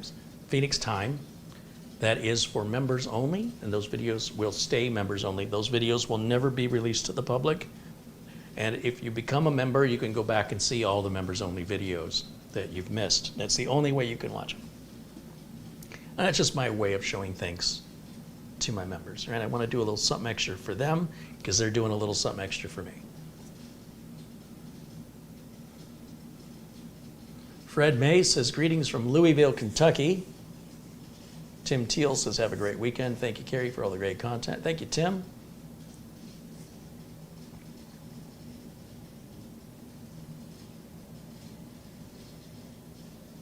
Lawn Dog says, on the Team Group SSD, you noticed it said it was SLC. Can you elaborate what that means? Well, it gets really technical. You've got SLC, TLC, QLC, and TLC. TLC is generally the fastest. It's regards to the type of memory that's used. You can get higher capacities with lower number of write cycles that don't run as fast with like QLC, and that brings the price down. Or you go to TLC, which brings up your endurance and it brings up your performance, but it costs more money to manufacture, and therefore it costs more money to purchase it. So essentially what I would recommend, because this kind of tech stuff isn't typical end user stuff we talk about, do know that the less you pay, the more likely you're going to get more budget line equipment level hardware. And the more you pay, the faster more robust equipment costs more money. So if you see a number of 1 terabyte solid state drives and they start at $23 and go to $200, it has to do with the speed and the robustness of the drive. So that can mean an extended warranty, that could also mean better customer service, or the opposite on the opposite end, right? So in general, if you want to know the technical information, you can simply Google or even YouTube. There's some great explanations of the QLC, SLC, TLC, MLC standards. I don't memorize the stuff. In general, TLC is the good stuff, QLC is the budget stuff, and the other two fall in the middle. That's just basically the way I look at it. Brian wants to know what I would recommend to get into editing videos. I just use CyberLink Power Director. You get it on subscription for 99 bucks a year, and it includes a bunch of video assets with transitions and themes and overlays, and it's an incredibly, for me, it's an intuitive piece of software, far more intuitive than DaVinci Resolve, which you can get for free, but it'll just bring your system to its knees, and it's not very easy to figure out how to use it. Same with Adobe Premiere, but that's expensive. It'll bring your system to your knees, and it's not very easy to use it. So for me, I like to use CyberLink Power Director on the Windows platform.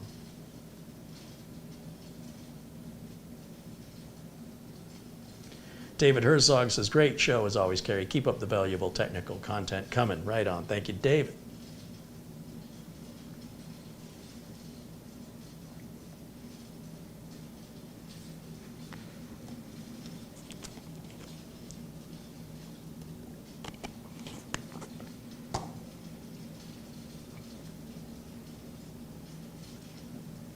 Just waiting to see if more questions come in.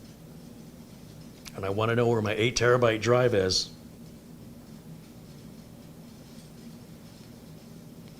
Amazon has not delivered it yet. What's the status of it?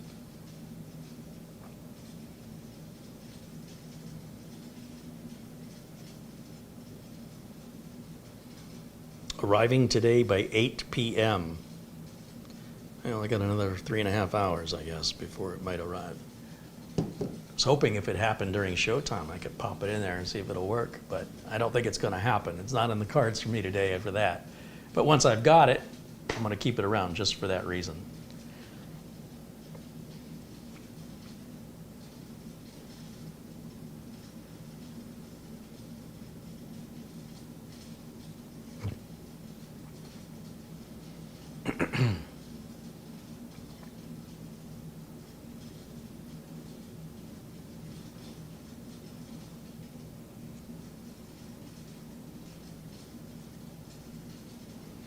If I missed your question, that's the only reason I didn't answer it.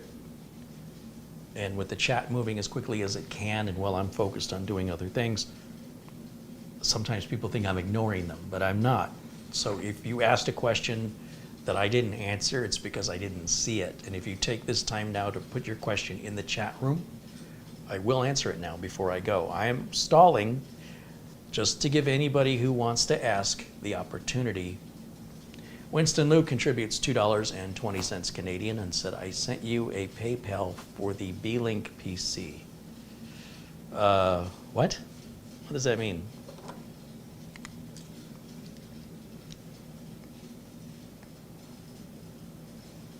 Winston Liu sent $20 US dollars. Thank you, Winston.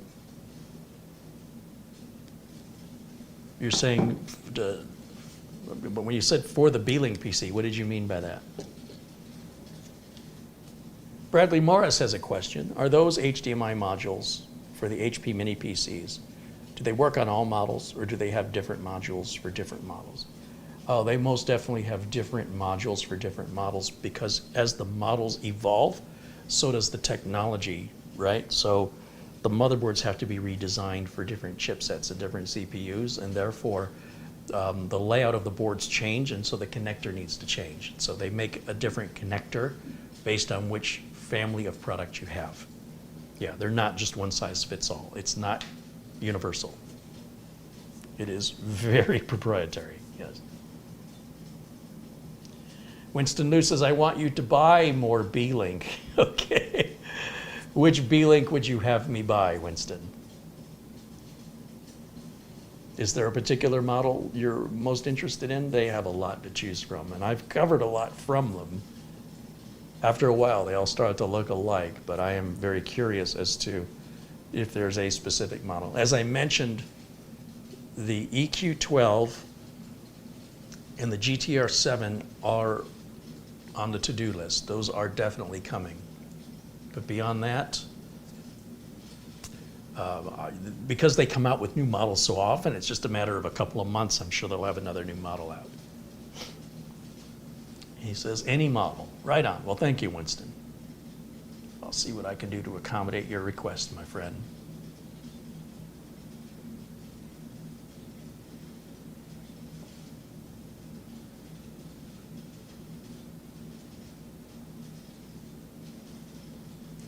Old Man 55 says, thanks so much for all your videos. Good night to all that has joined us today. Right on. Well, thank you for hanging out with us, Old Man 55.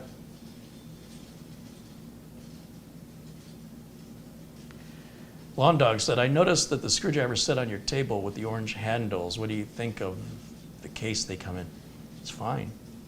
It's just, they're cheap tools from Harbor Freight. They're not the good quality tools like from iFixit.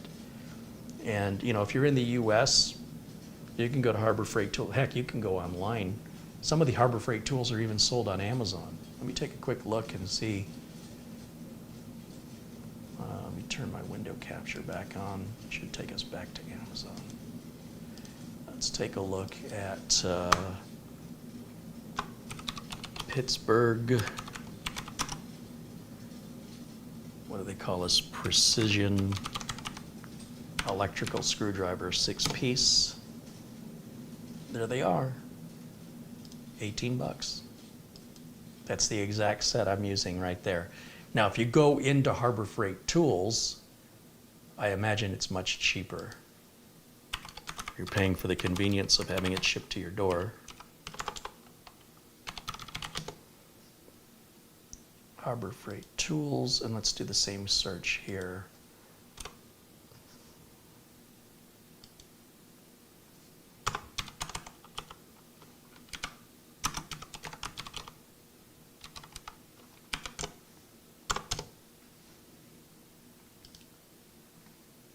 Yeah, $9.99 at Harbor Freight Tools. They're cheap. But you know what? For $9.99, it's a heck of a deal. Most tools at Harbor Freight Tools aren't the best tools you can buy, but they're might be the best tools you can buy for the amount of money. For 10 bucks, I don't know that you can get a better set of 6 precision drivers.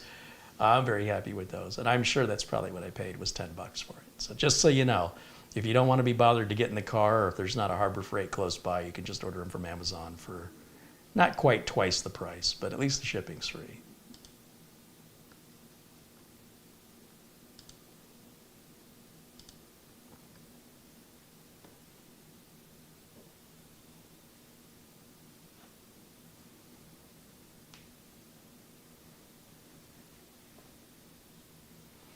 Lawn Dog says, thank you for the clarification. I've got to say Harbor Freight are improving in the quality of their tools. I just bought a toolbox that's very popular and very durable. So the problem with Harbor Freight is, you know, the test of time. A lot of what they sell looks fantastic and works fantastic the first few months or the first year. They typically don't age very well, but, you know, there's always exceptions. There's different product manufacturers they deal with. And it depends on what environment you're keeping the tools in, right? If it's a humid environment or, you know, a dusty environment, et cetera, and whether or not you take care of them or you're abusive to them, they're not the highest quality tools. But for what they cost, you can buy them several times for what one Snap-on tool would cost you. So, yeah, it's a pretty good deal. And you know what? You can get the nitrile gloves at Harbor Freight too. They have them in small, medium, and large, and it's a great source for getting those as well.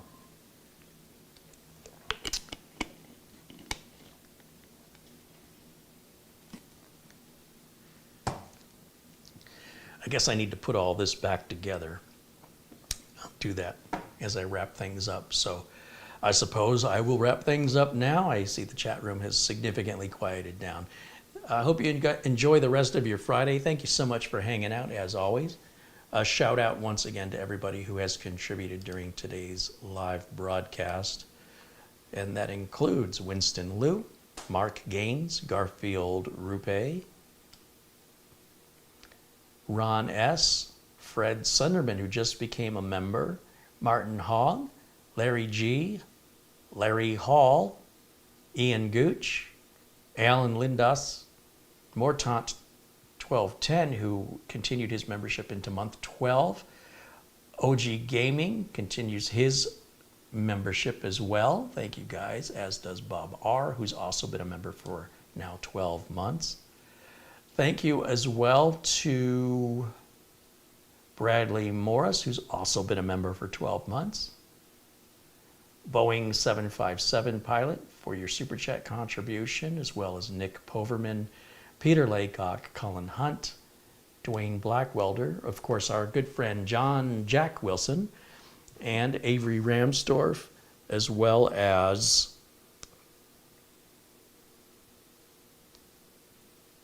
it's in here somewhere, Oystein, of course, watching us from Norway.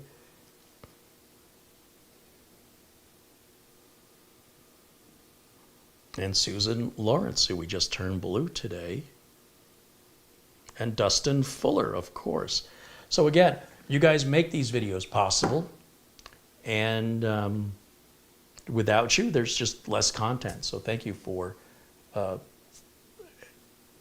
playing a role in the possibility for these videos to be created. I appreciate you very much. And for all of the members, for all of the moderators, and for all of the regular viewers, especially those that participate in the live chat, thank you so much for participating in the video, because that means a lot to me. So many people just lurk. They just watch. You don't even know they're there. It's hard to say thanks to them because I don't know who I'm saying thanks to or if they're even real. So I hope if you haven't participated in the chat during a live feed, I hope you will at least pop in and say hello. That's how we get to know you. And who knows, new friendships are awaiting if you just make that one little step and say hello. Thank you guys so much for hanging out. Thanks to the folks at Beelink for sending the machine. A follow-up on the EQ12 is in the works. Maybe a week or two, I would imagine. We'll see how fast it is. I get the turnaround on that. And I am going to try once again to make some videos this weekend. If everything goes like I think it will, I hope to have new content. So if you're not getting the notifications properly, be sure and follow me on Twitter. I always post links to upcoming videos on my Twitter page. Follow me on Facebook. I always post links there. Now, there are some people who will say, I don't want to join Twitter and I don't want to join Facebook and I'm not getting my YouTube notifications. Okay, well, there's nothing more I can do for you. At that point, I don't know what to tell you. You can get a tablet or a phone and download the YouTube app. The notifications definitely work on smartphones and tablets. And beyond that, I don't know what to tell those people. You're just not going to get notifications. There's not going to be any way for me to communicate with you. So, I'm not getting paid by Facebook or Twitter to go there. It's just those are the platforms the bulk of people are at with regards to at least my audience. And I also post links to interesting stories and sales on my Twitter feed that I don't post anywhere else. And it doesn't cost you anything. So, but if for some reason or another you don't want to participate in Twitter, then please don't. But for those of you who do, it does exist. The links are in the video description below below the video, and the product link is also available in the video description below today's video. That will wrap it up for me for today, probably just in time, because it seems like I'm having a hard time finding words. I think it's time for me to eat something. And we'll see you all again very, very soon. Until next time, bye for now.